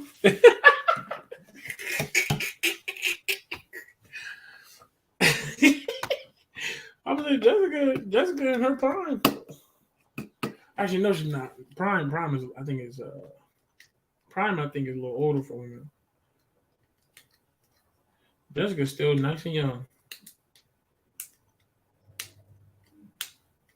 For the Pelicans, yeah, it's a GG. What's up, Lamont? What's up, y'all? Where are them people at? I feel you. Shout out to everybody walking into Flight Sports TV. Come on up that escalator into the building. Get a nice seat. We got some cushion seats for you. I'm telling you, it's luxury up here. You feel me? It's luxury. You're amongst the elite. There's one. Where's the other pigeon fan?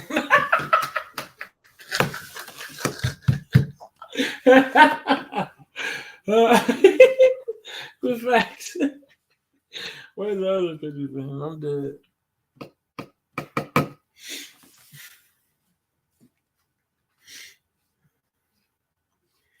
Lakers season over too. Now, see, that's where you're wrong at. That's where you're wrong at, Alfred. See, you was on a roll for a minute. You talking about them Lakers? That's where you're wrong at. Lakers are trending north. They're not trending south. They're trending north. Dick said you was on a roll. That's where you're wrong at. You look like Willie Lump talking like that. That's like you took about 200 steps forward. Now you just took about 5,000 steps backwards. Yeah, he was on the road for a minute. You know what I'm saying? He screwed that up real fast. Austin Reed for MVP. Yes. See, that's what I'm talking about, Alfred. That's what I'm talking about, baby. You see how Austin Reed has took over the baton, left for LeBron and AD, and has chaperoned the Lakers to a 3-game win streak. Now they are comfortably in the play-in tournament situation, and if they win a couple of more games, they could even be the 6th or 5th seed based on Golden State outcome. Man, we'll see. Let's see what Austin Reed does when LeBron is here. Listen, I'm sold on Austin Reed, Ray, because he done some of it last season, and he's doing it this season, and then he got hurt, and now he's back, and he's doing it again. Austin Reed is not afraid of the moment. This is what you want when you have a young player with so much talent that he's not afraid to showcase that talent on any given night, no matter what bright lights he's under, no matter what city he's in, no matter what arena he is playing inside. Austin Reed is putting up very comfortable numbers that is compatible to Anthony Davis' health status play. That's why I emphasize the word health status. As long as Anthony Davis is healthy and he has an Austin Reed. Listen, look at Lonnie Walker off the bench. Lonnie Walker has been a bane in other teams' side. Lonnie Walker is really showcasing what the San Antonio Spurs are missing. Shout out to Lonnie Walker IV. Man, Austin Reeves ain't nothing but Caruso. That's what I'm saying, bro. That's what I'm saying, bro. We about to see how much Austin Reeves is when LeBron comes back, bro. You gotta think about it on a night-in-and-night basis. Like, it's 82 Now, games listen. this season. You really think they're paying attention to the one of 3 matchups they may have on? Like, my But man that's what running makes it. around out there. Okay, you got a good point, but that's what makes it so spectacular is that he's taking advantage of the lackluster visibility that has been placed on him. So that's what you're supposed to do, right? Points a game. He averages 7 a game. Chill. But Remember, he was injured early on. He got injured again. Now he's back. What is he averaging since he's been back? How much games He's averaging the high 20s. Last time I checked, like I mean, D'Lo putting in his little work. Listen, stop being a party pooper, okay? I mean, you can't help yourself. No, cause look at Caruso. That's Look at not, Caruso. no, I don't see him for the Lakers so much. I disagree, Dex. Austin Reeves is the same hype train that I'm doing with Caruso. With Caruso and that no offense. Caruso wasn't putting up numbers like no that. Offense to the You cat. act like he's doing this. Don't for do like this. Season. And you know good and well with Caruso, they was hyping up anything that man did. Calling him the ball assassin. He said, "You're pathetic, Dex." Calling him, if he hit a three, he was like the flying eagle. Every time he done, everybody was jumping off the benches. Cut it out. Y'all hype up any white boy. Pretty much. So that's what the Laker faithful does. No. You're right now. You're right. But that's what the Laker faithful does. We get a nice white boy on our team, and we're going to show him love. We're not going to castigate him and say, white man can't jump. You Larry Bird wannabe. No, it ain't about no Larry Bird wannabe. You are white shining hope for the Los Angeles Lakers. And throughout the annals of history, the Lakers have always had one. And now it's Austin Reeves' turn to display that. And he ain't even gonna be there next season. All I'm saying is, there's one thing. He said money's the biggest factor to him. There's one thing to celebrate somebody. There's another thing to overhype everything they do. That man can literally walk out the locker room. Oh my God! It's still halftime. It's still halftime.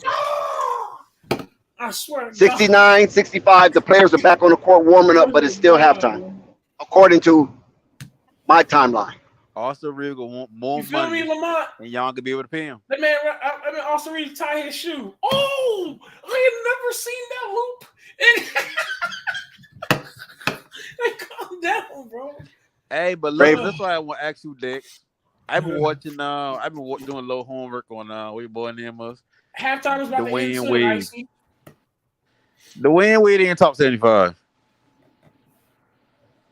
He's not top 10. What?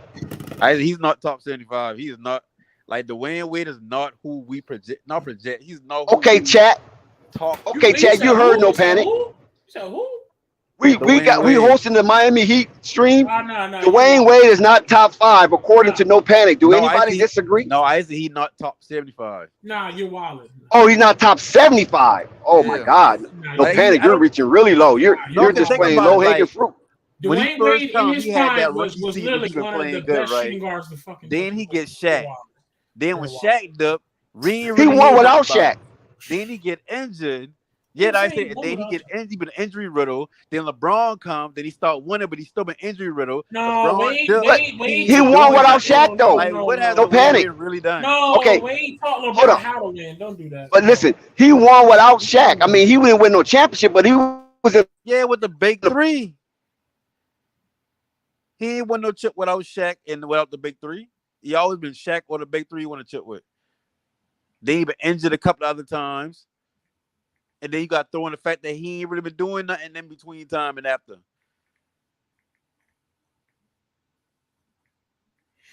Man, that man really disrespecting. Like when I look at Paul Pierce, I put him and Paul Pierce on the same level. If you really look at it. This man just disrespected the top 5 best shooting guard ever touched the court. Top 5 best shooting guard ever. With this situation, all he needed was that one piece, Paul Gasol. Kobe was taking the Lakers to the playoffs, but he couldn't get over the hump.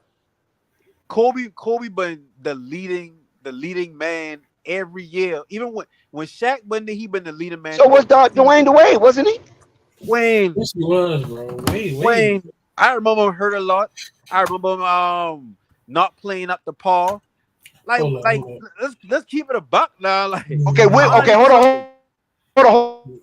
on. When was he not playing up to par? What part of his career? Was it the last part of his career? After LeBron dipped, he no longer was a superstar level player. Before LeBron comes after Shaq. Chris Paul too now. Say that again. You're not putting it all in perspective because Chris Bosh was out too as well. When LeBron left, Chris Bosh was dealing with his that's what situation. You prove my point. Okay. So we're talking about a guy who is 3-time champion, NBA Finals MVP, 13-time NBA All-Star, NBA All-Star MVP, 2-time All NBA First Team, 3-time All NBA Second Team, 3-time All NBA Third Team, 3-time All Defensive Second Team. Let me go to this dude's stats, bro. That's all. That sounds amazing. You were wilding, bro. All that sounds amazing. I know when I look at the players that I've been watching, as far as like Paul Pierce around the league, if you really keep it a buck, him and Paul Pierce ain't really been too, like if you give Paul Pierce the exact same team as D Wade, he'll do more. I guarantee he'll do more. Because Paul Pierce did have a little injury here and there, but for the most part, like Paul Pierce, but that dude, like he been clutch like LeBron. He would have had to been that clutch player in the end of the game. Like Paul Pierce ain't no joke now, and that's the basis of my opinion. Because I look at other guards that been in the league around the time that just ain't been getting that same shine because they ain't been close to LeBron or they ain't been on the squad with LeBron or whatever case would be. Like think about that whole low. Well, I mean, Chris Paul and me will go down those top 3-point guards all the time, regardless of a chip. Carmelo will go down those top 5 team scores from 2000 in league history to me. Bro, with D Wade from 2006. What the way it would have been other than a good ass frame. Hold on, wait a minute. From not and I ain't from away from him now. From 2000. Okay, let me say this. He ain't great. It's just okay. When I look at him, I don't see what other people would say. Let me read this to you. What I see as far okay, as let me read this to you. Is. Okay, let me read this to you. From 2003. He averaged from 2003 to. I understand. I'm gonna read this. I understand the stats, but the stats ain't gonna move me. This man from 2003 to 2016-17 season, he's averaged no less than 8. Okay, let's wind it down. We're back. Miami with the ball coming out. The two bright lights for the Brooklyn Nets, even though they're down by a slim margin, is Cameron Johnson and Mikal Bridges. And they get the ball, and here comes the Brooklyn Nets. They're currently down by 4, 69-65, coming out the All-Star break. Okay. And they hit it to the corner.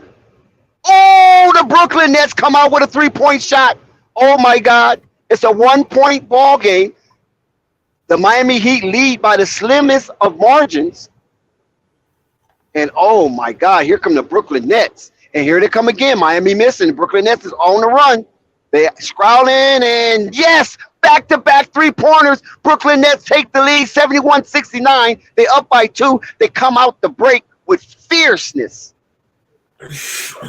But supposed to let them play on. You don't call a timeout to stop the heat of the Brooklyn Nets, that is. And Miami's with the ball. Jimmy Bucket's looking on the baseline, and no rebound. Brooklyn Nets. Here they come. Cameron Johnson with the ball, leading the band, and he looks, he kicks it out, gets it back on the arc. He looks for an opening. He kicks it back out. Here come the dribble drive, and no, Miami holds up, and here come Miami out with Cade Vincent. And they give it to Butler out on the deep wing.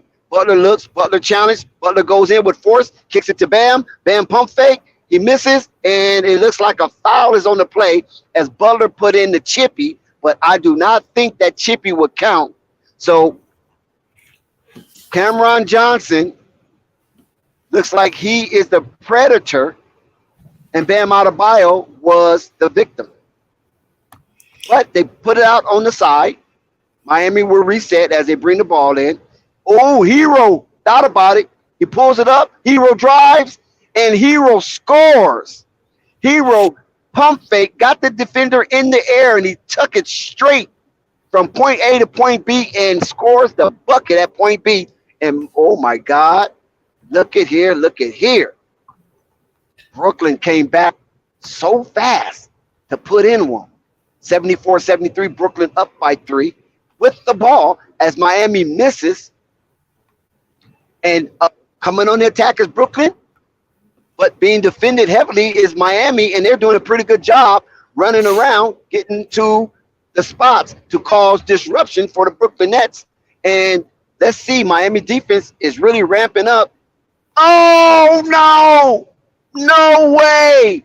Brooklyn again from beyond the arc, and Spoelstra allows the team to continue. He do not call timeout to break the rhythm. And here is Butler, kicks it out to Vincent. Vincent dribble drives. No, he misses. Tip. Oh, they cannot carouse it. So here comes Brooklyn again. And listen, the heat check is on. My goodness. Oh, my goodness. Aerial inclusion by Claxton. Oh, my goodness. Claxton goes up high for that one, and he puts it down. An aerial incursion from the Brooklyn Nets, and it's raining basketballs on top of the Miami Heat head down in South Beach. Oh, my God, they need the water of the beach to cool them off. Time out Miami Heat. Spoelstra seen enough, and he is definitely frustrated at the display of defense or lack of by his team. Yo, just want to give a shout out to everybody. We see y'all rolling in. We see some people. Shout out to Rap God. Shout out to Marquis. Shout out to everybody that's watching. Malaya, so glad to see you, man. Keep hit that sub, hit that like. We give you coverage of these NBA games. Also, if you like the Lonzo Ball and the Ball brothers, we do that as well on this channel. Yes, BBB himself, the man an hour, has been on this channel. He might be here again. So always hit that sub and like so you do not miss it. Shout out to Icy Edits for showing up. We appreciate you for showing up. We here, man. You can talk sports. You can definitely jump on the panel. Yes, jump on the panel. Give us your thoughts. We can listen to you. We can have our conversation back with you. Maybe some points might be argued. Who knows what? But it's amazing, healthy conversation. Good stress reliever. For here on Flight Sports TV, we have amazing interviews. If you want to check out the old videos, we have some old videos you can look back onto if you want to check out what this channel is about, what we've done. Amazing people. We have Kid Austin, man. We have Freeway. I mean, we had amazing people. So shout out to everybody that comes, is watching. We appreciate everybody. Keep hitting that sub. Keep hitting that like. Share it to the folks. Share it to your people. Share it to aunties. No matter who it is. We giving you this coverage, man. Shout out to Dex for giving us coverage. Play-by-play, Nets versus the Heat. Yes, sir, Rave. Thank you very much for passing the mic. As Rave stated before he passed the mic, check out the catalog at Flight Sports TV. It's a plethora of videos there, and I'm quite sure you'll find a video or two that will host an exuberant experience for you. Very informative, very enlightening. Let's rock and roll. Flight Sports TV, baby.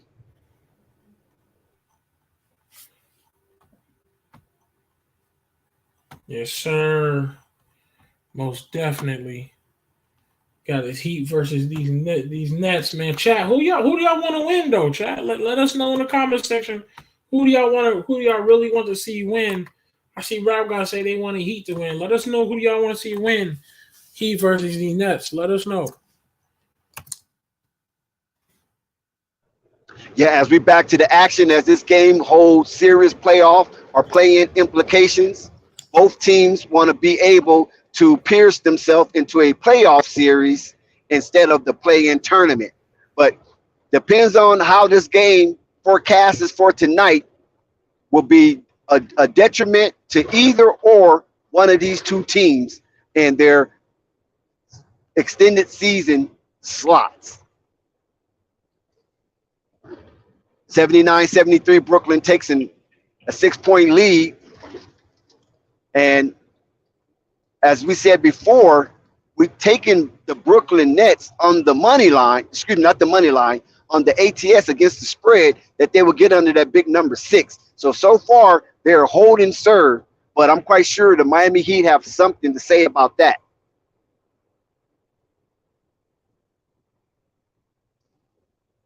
So, man, how the ties have changed.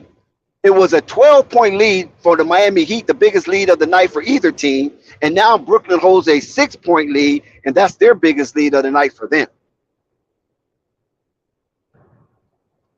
So Brooklyn Nets on the verge of reaching the 80-point threshold early in this third quarter as Jimmy Butler goes to the line to shoot his stimmy, as he is a victim of a predatory act from the Brooklyn Nets.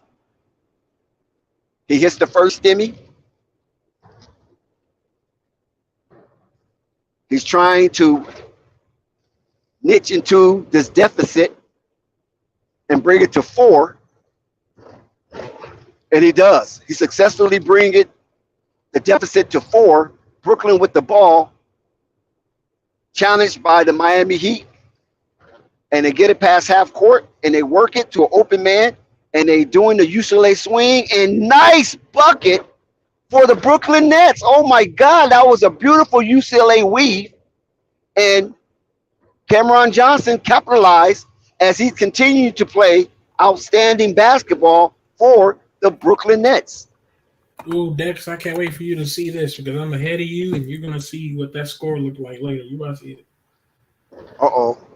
I'm ahead of you. Let me speed my thing up a little bit. Yeah, continue. Keep doing that. Yeah. Well, I see Vincent with the ball. And what just happened? Did he miss?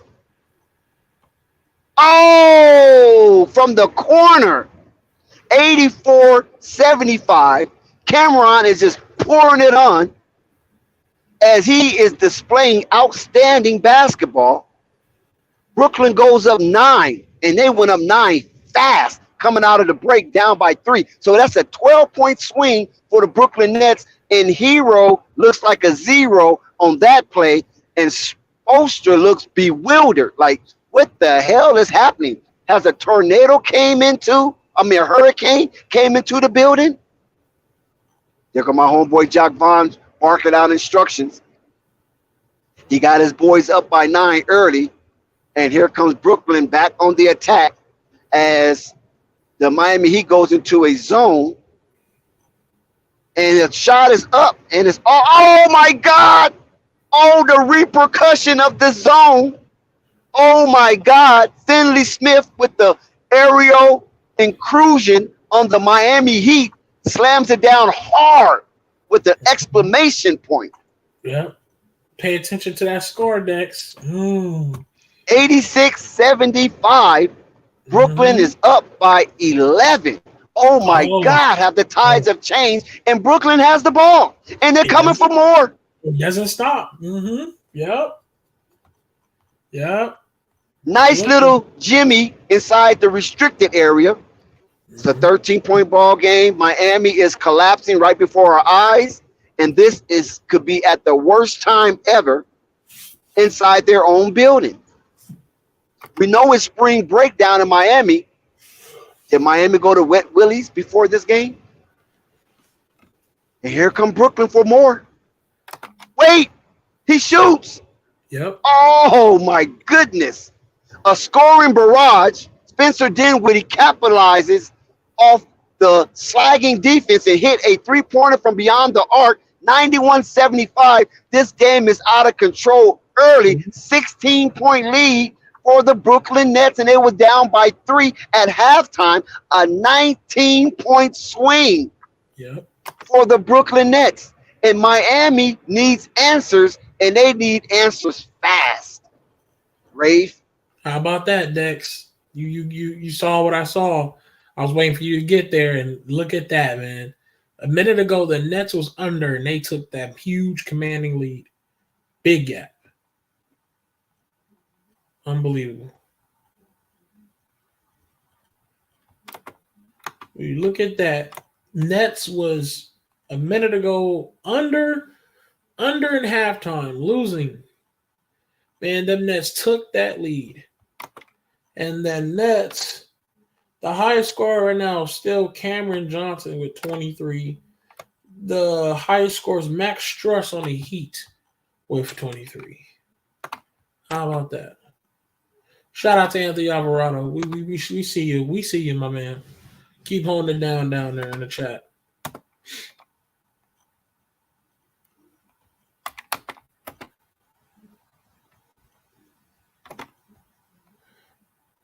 Chat, if you also, I did post a link in the chat. If you're a person that likes to talk or wants to talk about it or questions and needs, concerns, I would love to have a conversation. You can hit that link to join this panel that we are currently talking in as well. Anyone is allowed to be in. Unless you're a troll. You already know what's about to happen. But no, for real. Anybody's allowed.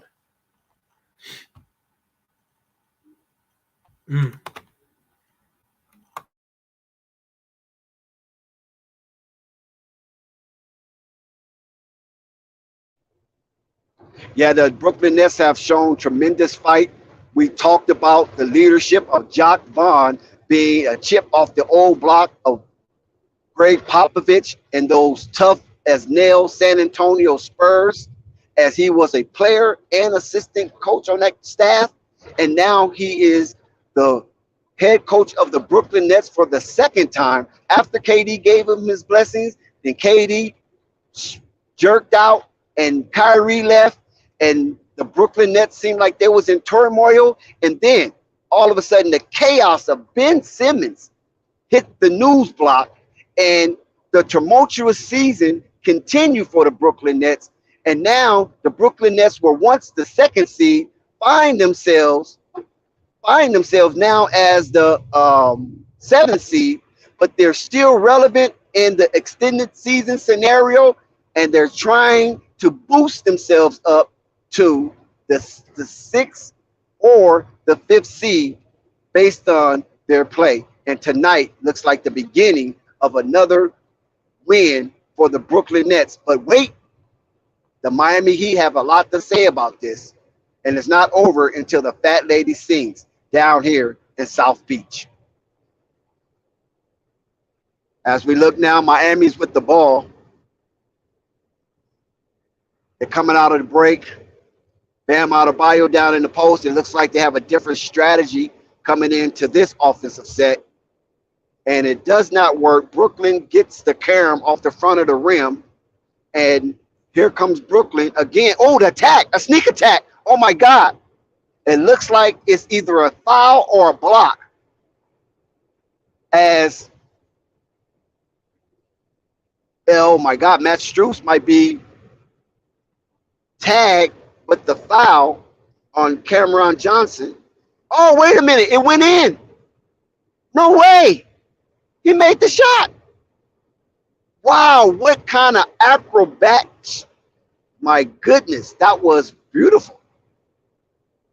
Let's see if he can capitalize off this and make it a 19-point ball game. And it does.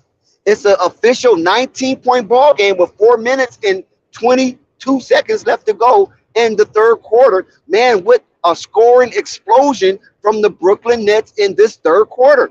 Miami have fell asleep at the wheel, most definitely. This is a coming to Jesus moment. And Miami turns the ball over, a victimless crime, but albeit, I don't think, oh, no way. No way. They just made another spectacular circus shot, and it is officially a 21-point ball game. Brooklyn has put on a scoring clinic in this third quarter, and Miami have yet to answer. And they miss another one. They missing point-blank layups. Is this the reaction of tired legs? Brooklyn finally missed. Miami gets the rebound, and here they come as they look to attack. And look, with some, oh my God, it might be a blocking. It's a charge. What is it? Blocking, charge, blocking, and it will be blocking. It will be a blocking foul, and Spoelstra is looking perplexed, but at the same time, Jimmy Buckets is rewarded an opportunity as changes are being made for the Miami Heat, they're bringing in new bodies to attack and execute Spoelstra schemes. Miami will be rewarded with the call as they take the ball out as a non-shooting foul. Fouls on the floor. Here comes Butler. He's looking. He pulls. And he makes it. Jimmy buckets. He gets one from beyond the arc, 96-78, with 3 minutes left to go in the third quarter. Brooklyn slows it down a little bit. Now Brooklyn is back on the attack. Brooklyn shoots. It's off. And rebound for the second chance opportunity, but foul. Brooklyn gets it, and Kyle Lowry would be the predator on that play. And it looks like Sharp was the victim of that foul, but it was on the floor. There was no shot attempt. And Brooklyn will inbound the ball from the side. They get it in. Brooklyn has the ball as he surveys the floor. Miami on the attack, surprise defense. They kick it back to the wide open man from the arc. And no, it's off the back of the rim. Caroms out to a Miami Heat as they pushes it.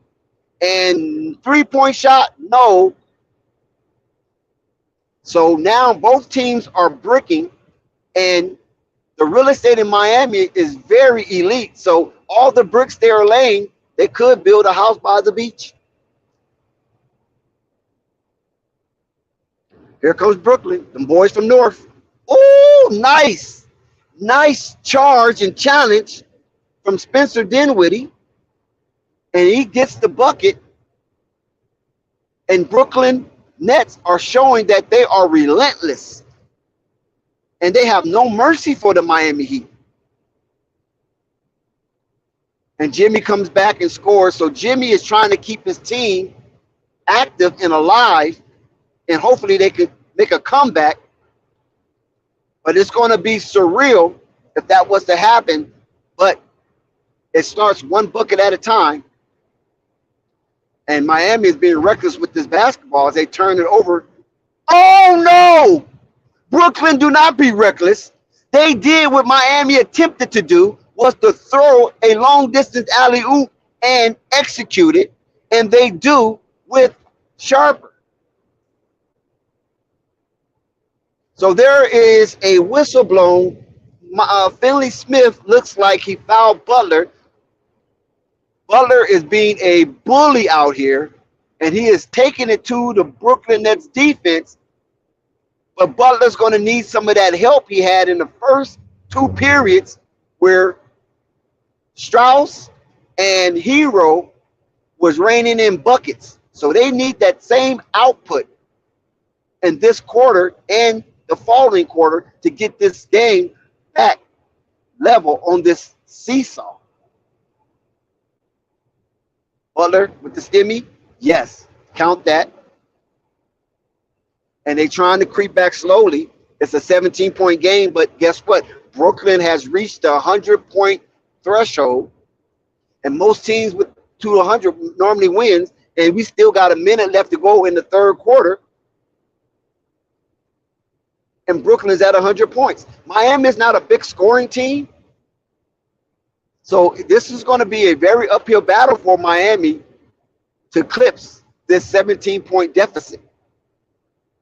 Kyle Lowry attempted, but he's blocked out of bounds. It should be Miami ball. Brooklyn came back and hustled on defense. Kyle Lowry thought he could catch him slipping. But Claxton was there to block the ball out of bounds. So Miami will reset the ball. They were bringing it from underneath the basket. And nice cut and move for the Miami Heat. And they get 2 points out of that play.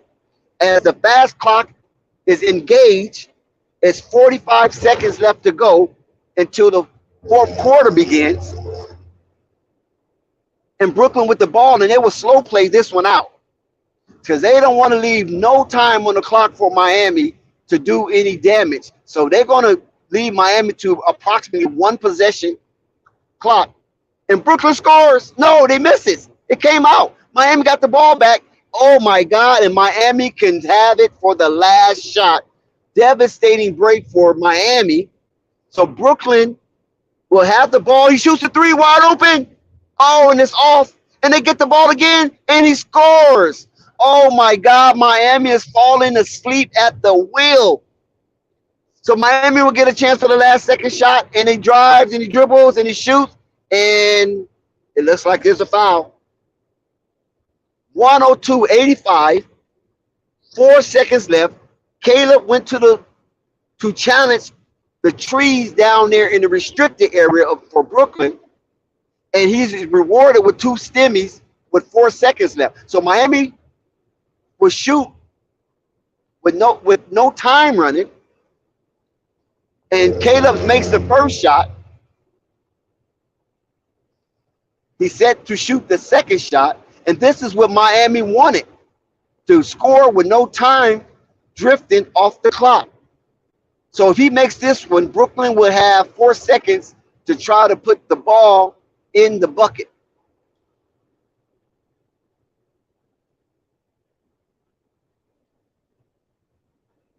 Here we go. Referee gives him the ball. He dribbles. He looks. He shoots. He releases. And he gets them both. So it's 4 seconds left. There will be a timeout. No timeout. No timeout to advance the ball. Here they come on the run. Here come Brooklyn. As the shot comes down, when he gets it off, yes, he got it off. Oh my God, Brooklyn got the shot off. Do it count though? Do the shot. Oh my God, Karis LeVert takes it coast to coast. Let's see if that shot counts, because if that shot counts, that is, oh my God, very upsetting for the defensive-minded Miami Heat. And I believe that shot will count, but they will look at it during the break to verify if that shot counts. But according to the score, that shot counted, 104-87. So Brooklyn takes a 17-point lead, unofficial that is, into the fourth quarter. And like I said earlier, this will be a heartbreaking game for Miami if they cannot dig themselves out of the 17-point deficit. They have 12 minutes to score more than the Brooklyn Nets. So they have to be plus 18 in order for them to get out of this one and escape with a win.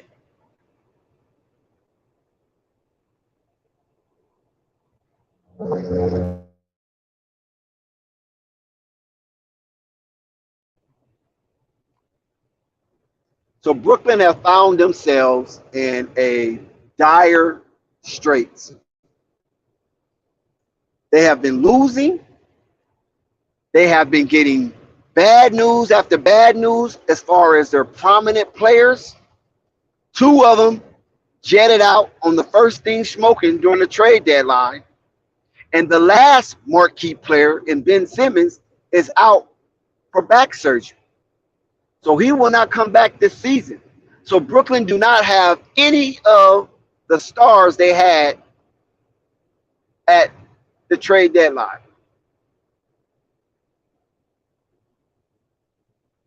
And yet they still have been competitive in present of adversity. And listen, I give credit to these hustling Brooklyn Nets players and the coach, Jacques Vaughn, for instilling in these men never to die, never to fall on your sword in battle. If opposition is just just outplay you, and it's just better than you for that night, there's nothing you can do about it. But I'll be damned if you assist them in beating you. And this is one of the things that is a high mark for Jacques Vaughn as he leads his troop into battle night in and night out. And on the opposite side of the aisle with the Miami Heat, you just can't come down to South Beach thinking that it's going to be a walk in the park. I know they're down now, but you can rest assured that Spoelstra will have this team reinvigorated comes the fourth quarter, and they're going to make a game out of this.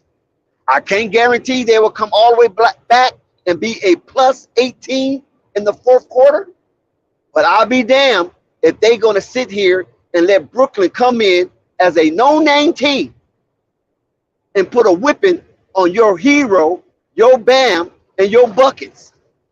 Spoelstra is not having it, and I don't think Jimmy is having it either. But guess what, Miami? Jimmy Buckets is doing what he's supposed to do. You guys need to be present at this party as well.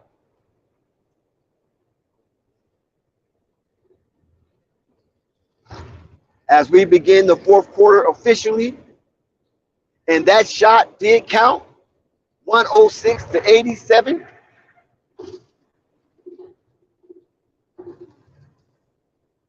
And there's a break in the action. It looks like it's a foul. And let's see who's going to be.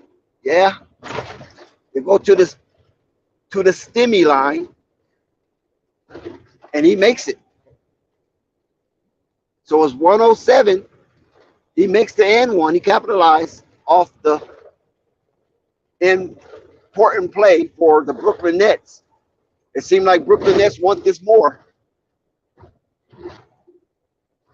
Miami Heat looking to answer.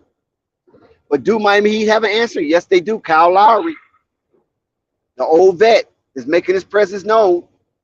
This is where the veterans step up at in the twilight moments of the game. And so Brooklyn finally misses, and Miami is looking, and I hope they back to playing sloppy basketball. And so there's another foul. The referees are very whistle happy tonight because they knew this was going to be a grueling, gruesome game. Unabashedly saying that these two bruisers is going to go hard at each other. The Northeast versus the South.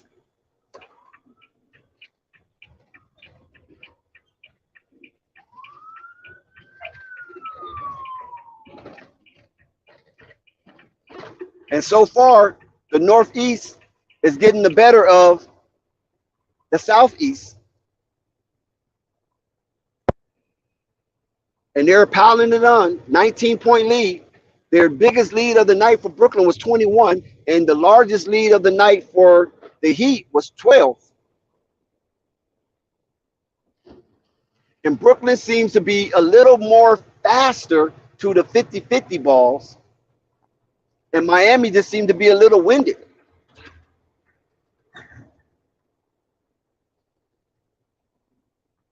So they got 9 minutes and 47 seconds left to dig into this 19-point lead, or else Spoelstra is going to call off the troops and put in the garbage time minutes players and call it a night and get prepared for the next game.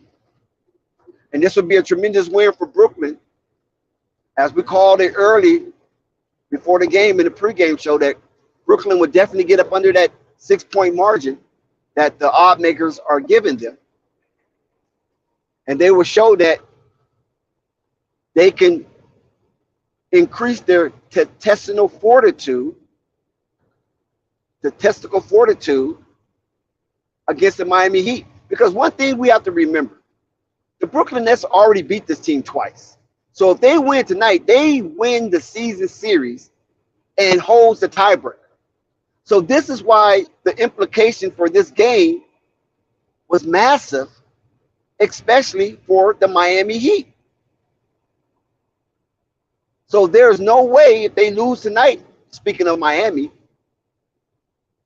they could not be tied with Brooklyn in the end because Brooklyn were surpassed them.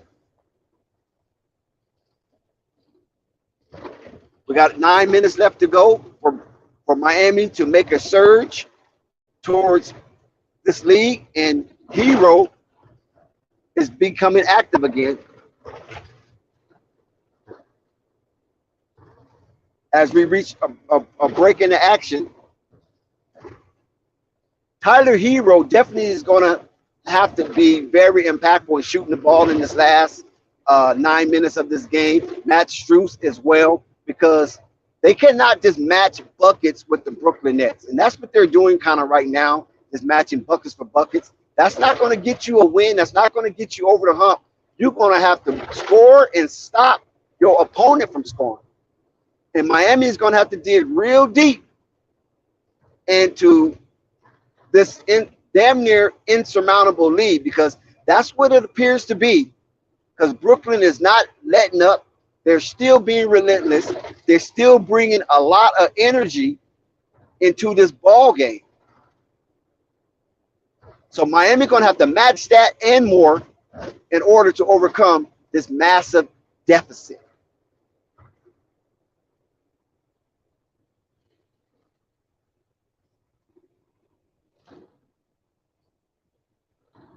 So this is one of the better games tonight. I know there are lower ranking teams, but as far as the competition, you couldn't ask for more.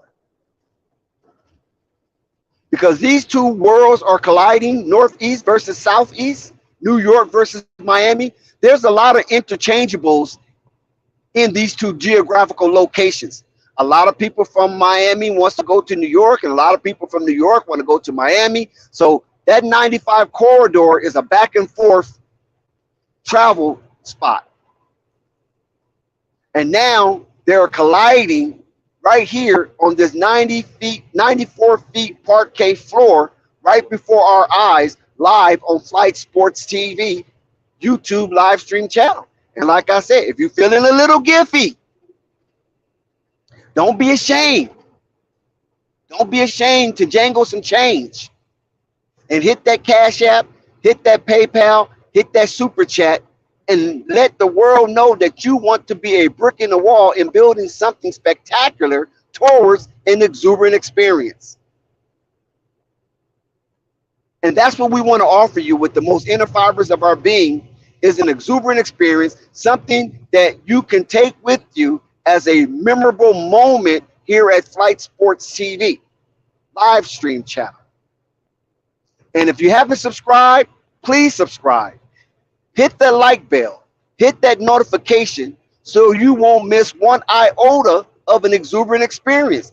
And then go follow Flight Sports TV on Instagram.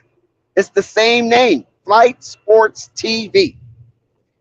112 to 92, a 20-point lead, and Brooklyn is looking to increase it. And let's see if they are successful at doing it, if they can execute their offensive scheme. Oh my God. Miami did put up a stop. The ball was batted, and it looks like Jimmy Buckets is coming back into the game after a brief rest.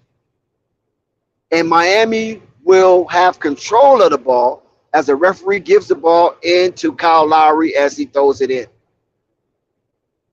Hero is bouncing appeal, just passing the half court mark as he looks to Bam.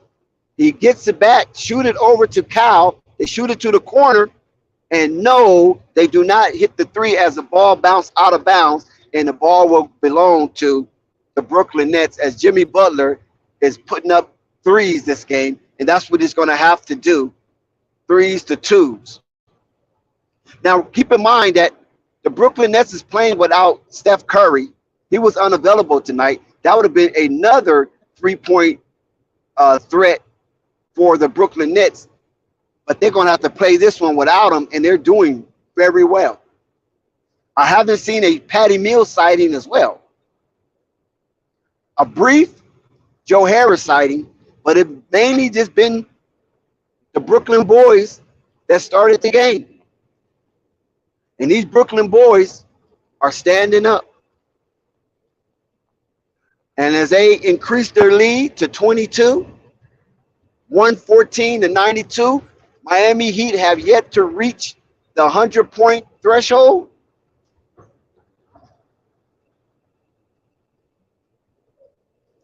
(7 minutes and 40 seconds left to go. Miami missed. Brooklyn corrals the rebound. They slowing it up. They using the clock as their friend. And here they go. They keep challenging Miami. Oh my God, did he make it? Is it an and one? The foul looked like it's on Matt Strauss, depending on the country and accent you have. It would definitely be a shooting foul, as Matt Strauss is the perpetrator of such act. And now the lead increases to 23. Oh my God, the meter is running up for Brooklyn. They're putting massive numbers on the board. Second shot up and is good. He hits both stimmy. And it is a 24-point ball game, the largest lead of the night for either team. And Miami is just walking off, getting a little clumsy. Butler looked like he lost the ball. And I think the ball will go back to Miami. Butler is really receiving the bulk of the Miami offense, but it looks like a little too late. Here we go. There go Bam. Bam with the hook. Bam with the air ball. And what happened? It looks like an offensive foul on Bam. If he's not careful with his mouth, he will get a tech. It's just not Miami's night tonight, as Brooklyn has came in, defied all odds and all odds makers of winning this game and breaking their losing streak. And they have 7 minutes to officiate that or to validate that. Miami with a good defensive stance. Here come Kyle Lowry. Ball goes out of bounds. And a nice defensive recover for Brooklyn. And Brooklyn will get the ball back as a turnover for Kyle Lowry. Brooklyn walks the ball up the court, taking as much time off the clock as possible within the offensive set. Miami is within their man-to-man. Brooklyn spreading them out. Miami pressurizing. A three-point shot for Brooklyn, and it is in. And Spencer Dinwiddie is constantly putting nails in the coffin. Oh, nice shot for Bam Adebayo. And Dinwiddie looks like he's shaking up. Oh my God. Dinwiddie is shaking up. It looks like he hurt his hand, and I think Dinwiddie might be out. I think that might be it for Dinwiddie. He is grimacing. He's bending over. It looks like there's a lot of pain. And Dinwiddie got the blunt of that blow that Bam Adebayo thrusted forward, and Dinwiddie is in serious pain on the sideline, and this is not good for the Brooklyn Nets as they're trying to climb out of their rut, and it looks like another one of their formidable players might go down and be out for the count. So let's stay tuned as we go to a break to see the developments of the seriousness of the injury of Dinwiddie. Hopefully it's just a stinger and not nothing more. But he was definitely in some serious pain as he went over to the sideline to seek help from the training staff. But thank goodness that Brooklyn do have a commanding lead in this fourth quarter, as time is against the Miami Heat in the way the Miami Heat offense is very difficult for them to surmount 4 points.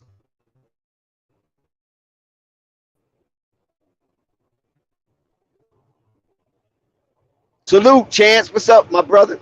How you feeling? Yeah, your team is kind of down right now. Shout out to Sky as he say, "Go Pels." Yeah, we're going to do that Bulls and Lakers, Sky. The Bulls see right now. Bulls is in the higher. The Pelicans is looking up.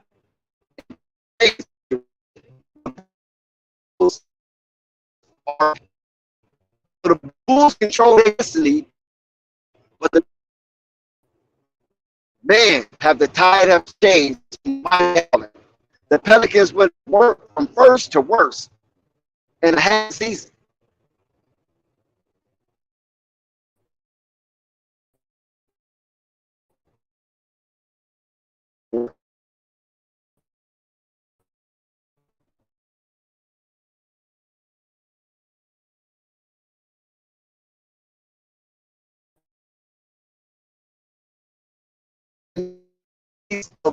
Right?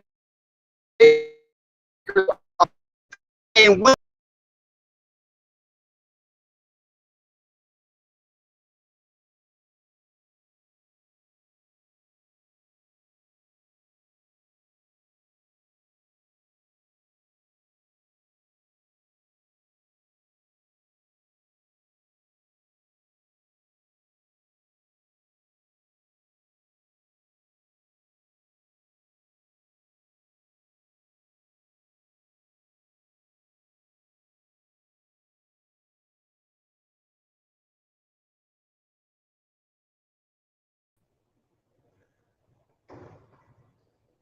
so yes, DeMar DeRozan would definitely be missed as Zach LaVine has taken the Bulls by the horn and won a string of games. We're going to see if that continues once the big bad Los Angeles Lakers come into town to meet your Chicago Bulls.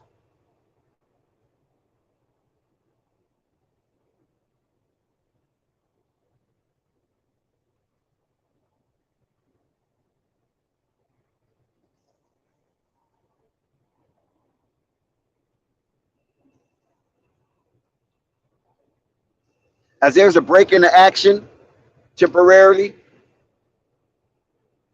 I'm quite sure Eric Spoelstra is whispering sweet nothings into the ears of the Miami Heat, reminding them how important that this last few minutes of the game remaining to finish strong and carry that momentum into their next game.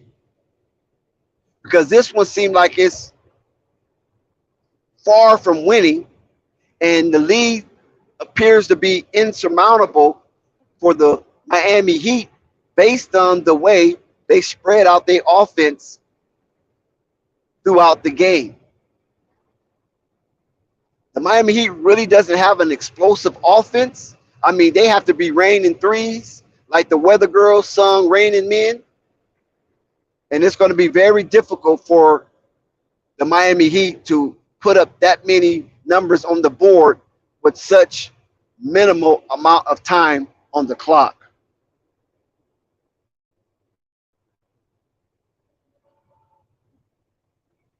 So we're definitely going to see how this plays out towards the end.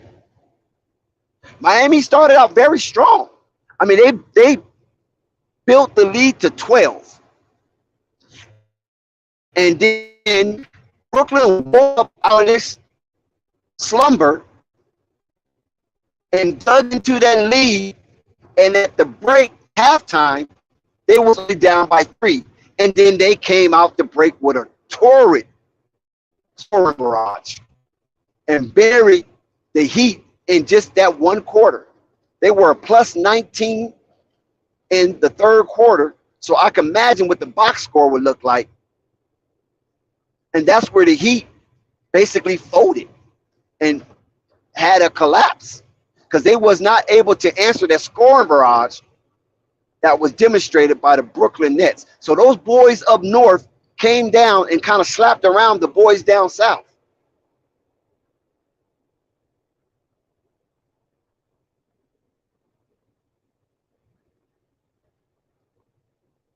And the results of it is that this game got out of hand real quick. in that third quarter. And Miami have yet to recover from that slap around.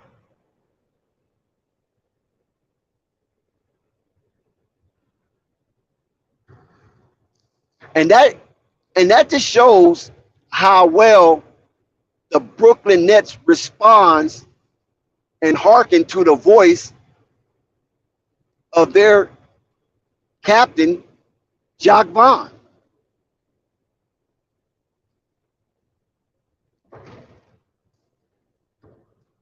It's a 30-point lead. Now, let's say 27-point lead. So, yeah, this one is basically over. It's kind of shocking to see the Miami, as relentless as their defense is known to be, to allow someone to come into their building, especially with the pedigree of the Brooklyn Nets, in the absence of KD, Kyrie, and Ben Simmons, to put up a doozy like this. Hero misses a wide open shot from the arc, but Miami is still hustling, but to no avail. Brooklyn strips the ball and they take control of it as we're under the 4-minute and 30-second mark. So Miami has 4 minutes of horror to endure, because the Brooklyn Nets have come to town and smacked them around. Brooklyn's in the house.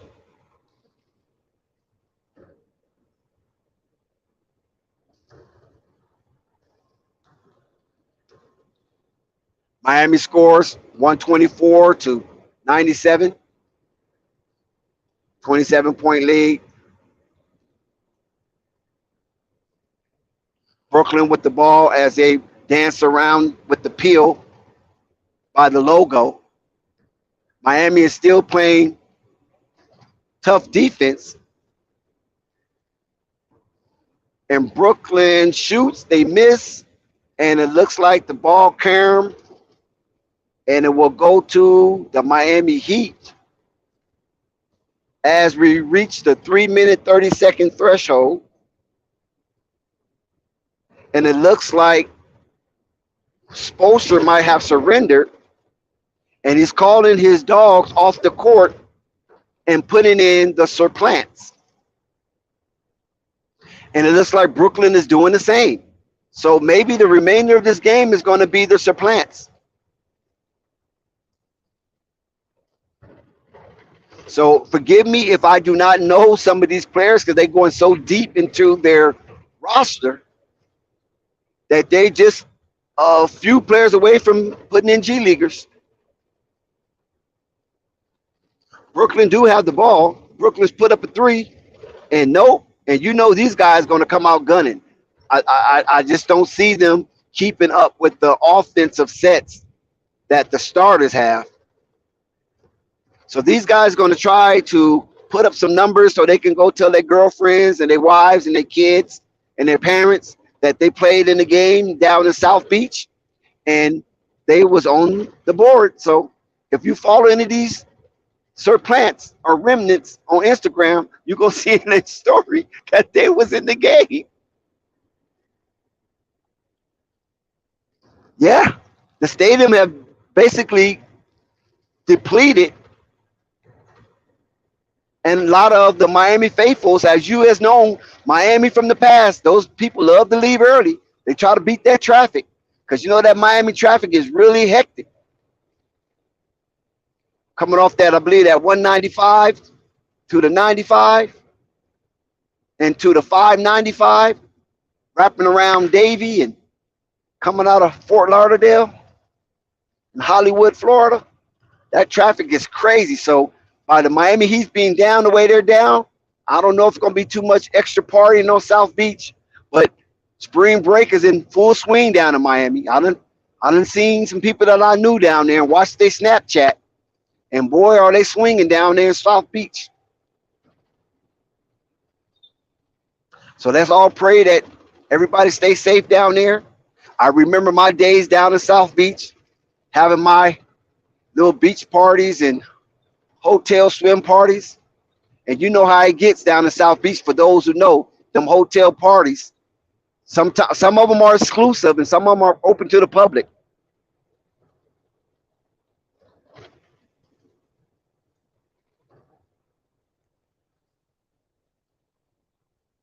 And then you go all the way, to Collins and A1A, go over to Washington, where the clubs are at, and just do your thing. And then if you're part of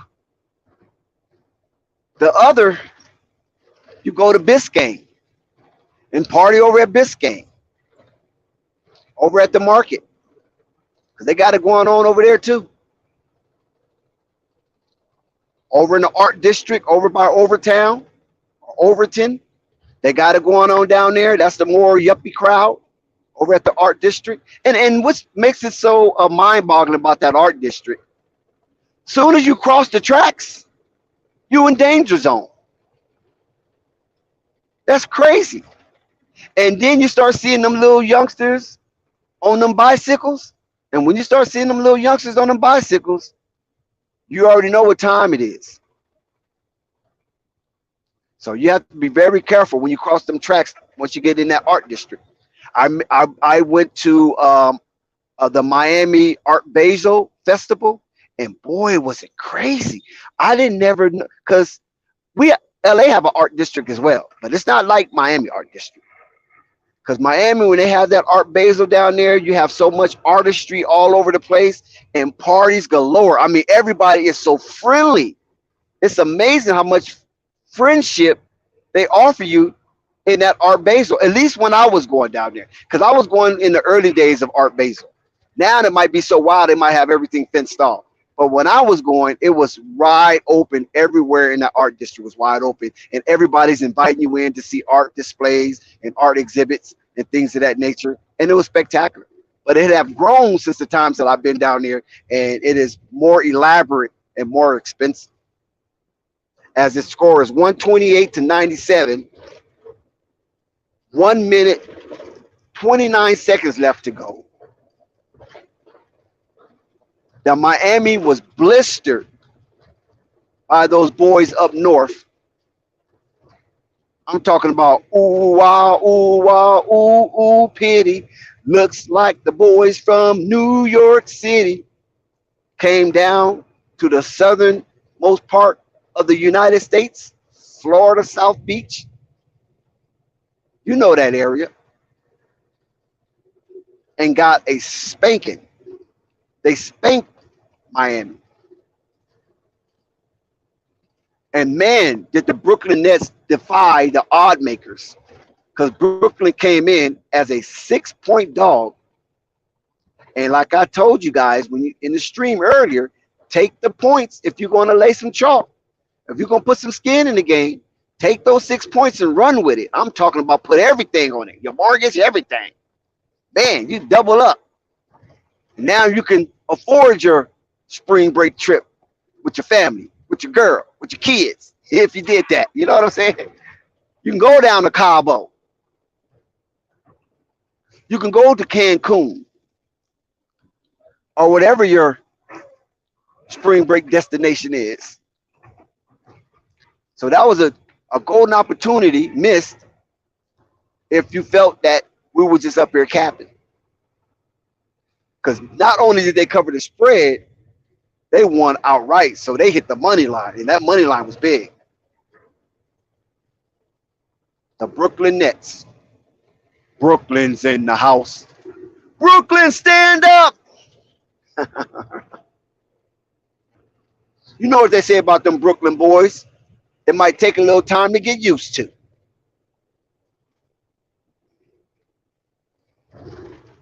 So Brooklyn will win tonight, and they will also win the season series against these Miami Heat. And that is a big providential when it comes to the seeding and the placement for these two teams if it ever comes down to a tiebreaker. the Brooklyn Nets will hold the tiebreaker. Miami did reach the 100-point threshold, but it was a 29-point shellacking. And Miami had a 3-point lead going into halftime, and Brooklyn came out with a torrid barrage of scoring that caught Miami off guard, and Miami was unable to recover from that scoring barrage coming out of that break. So shout out to the Miami Heat for hosting the boys from Brooklyn as Jock Vaughn brings his troops into town. He dug his foxhole and he came out victorious in this battle as the war of attrition was won by the Brooklyn Nets. And now they have to march into the next terrain and pluck its opponents out of its abode and keep their winning alive, because the Brooklyn Nets have slid undesirably into the 7th seed. Now they leapfrog Miami into the 6th seed. So as we speak, if I'm not mistaken, the Brooklyn Nets are officially the 6th seed. So right now the Brooklyn Nets are in the playoff series picture as Miami Heat falls out to the 7th seed. So they're looking at the top dog in the play-in tournament with these remaining games. So Miami can't afford to lose too many more games down the stretch. And Brooklyn is in the same predicament. But both of these teams continue their kicking, crawling, and scratching, trying to make something happen that they will be seeded appropriately in a playoff series. At all costs, they want to avoid the play-in tournament, but at worst, they definitely will accept it. Let's look to see what else is going on into the NBA landscape. But before we do that, let's point out all the high scores. Cameron Johnson, 23. Finley Smith, 12. Claxton, 14. Bridges, 27. What a display. Dinwiddie, 15. And off the bench, we had one player in double digits, and that was Summer. When you go over to Miami and look at what they displayed on the point aspect, Bam, 16. Hero, 23. Vincent, 5. Love, 5. And Butler, 18. It seemed like Butler did more than 18 because he was kind of digging down in the paint. But guess what? Off the bench, Matt Strauss, 23 points. You're going to need that in the playoffs. As listen, Miami is built for the playoffs. So as long as they qualify for an extended season, Miami is going to be a problem. Now, this is a one-off. Yes, it's a disappointing performance for Miami as they wielded such a high point differential to the Brooklyn Nets, but that's a one-off.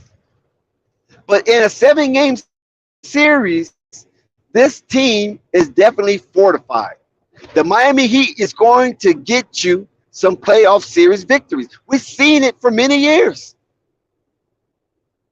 And listen, surprisingly so, the Miami Heat record is not indicative of the Miami Heat totality, as they are comprised of a really, really good playoff team. So I wouldn't be bothered by this loss. Now, Brooklyn, on the other hand, that's a different situation. I don't know how far Brooklyn can go into the playoffs, because even though they won tonight and they won in grand fashion, they don't seem to me playoff built based on the roster and the way it is constructed. So if they don't catch anybody off guard, Brooklyn might win a game or two, and then they will be headed to Cabo like the bottom feeders, and they would be headed early. But on the other hand, Miami, they just have a residential in the playoffs, and I think their bowl would be in the playoffs again this season. But Miami got to shore up some holes because their defense at times can be very porous and Swiss cheese like. I'm not saying they Matador defense, but at times you can see they do a lot of lacking and mental lapsing. So Miami gonna have to sew that up and get a little more focused when it comes to defense, and do not overlook nobody because you don't see no big names on the other aisle, on the opposite aisle. When you look down your bench into your opponent's bench, don't look for the big names. Look for the big play. And Mikal Bridges brought that big play.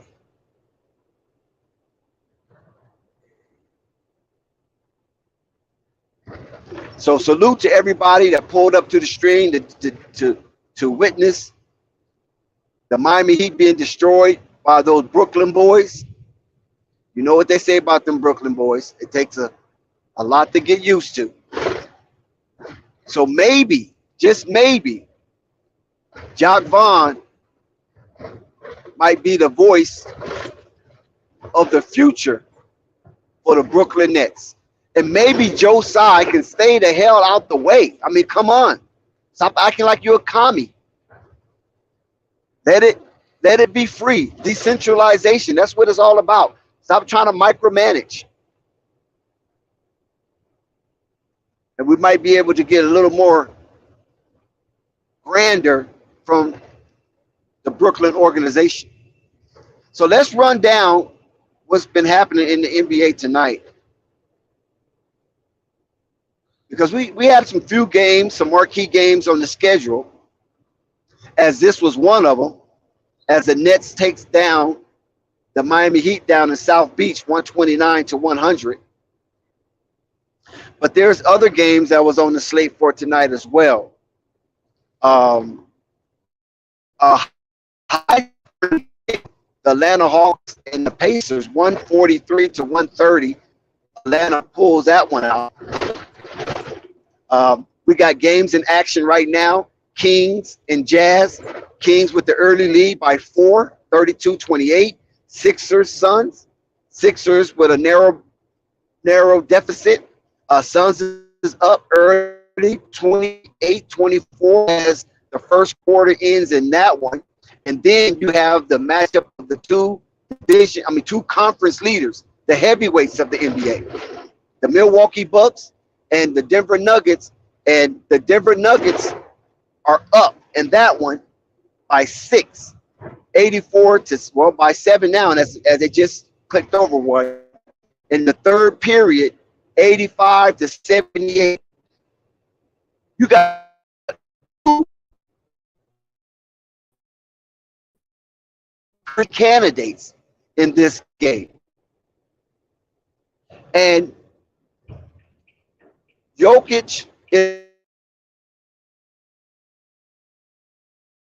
MVP, MVP. These two individuals won the last 4 MVPs in the NBA, and both of these two are former or marked names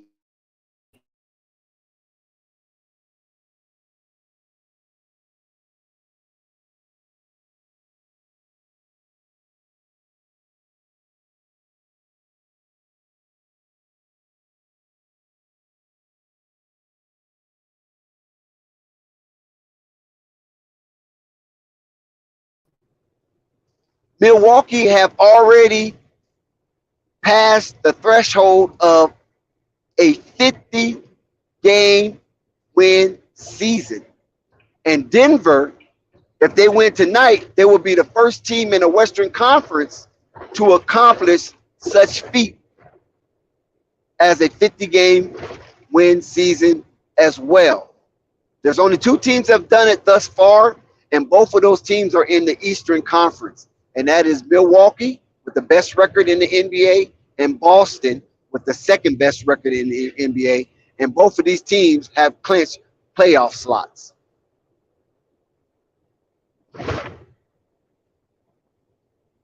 So the early action, 86-78, 87-78. So Denver's up by 9.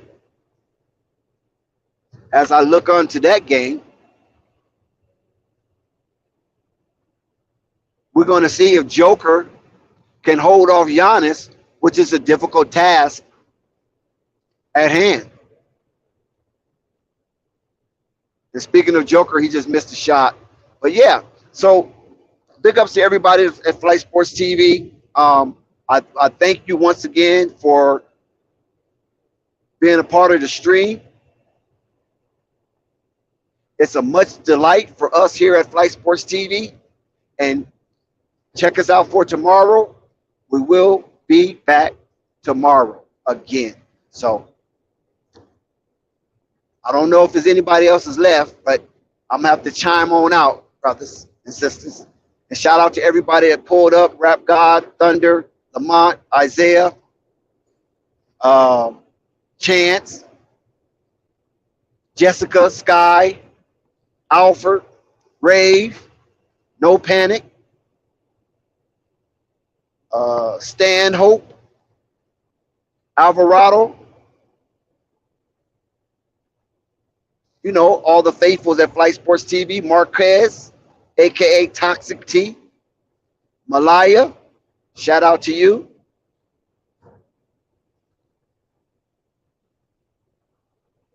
And I guess we can call it. Oh, did I mention Jessica, First Lady of Flight Sports TV? CWE, Suns Valley. Shout out to your former Brooklyn Nets team as they put up a doozy tonight and got people paid. I'm talking about seriously paid. And most definitely Basil Carpenter Jr. for pulling up. And once again, that $20 super chat is very, very appreciated.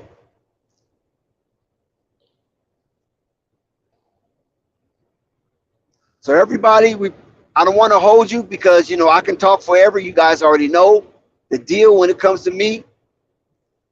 I'm going to let y'all weekend begin and do your thing on this Saturday night. And just be safe when you're out there. Please be safe when you're out there. Be conscious and be calculative in everything you do. And please do not let the risk outweigh the rewards in your mind. Salute. All Access signing off at Flight Sports TV. Once again, another successful stream. Two hand cut behind the head. Yes.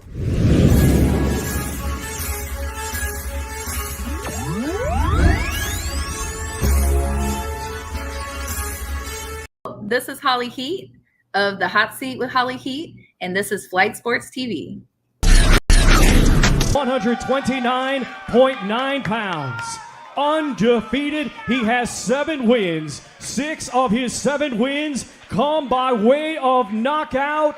Ladies and gentlemen, fighting out of San Antonio, Texas, by way of Austin, here is Floyd Kid Austin Schofield the third. Oh yeah, I want to give a shout out to Flight Sports TV.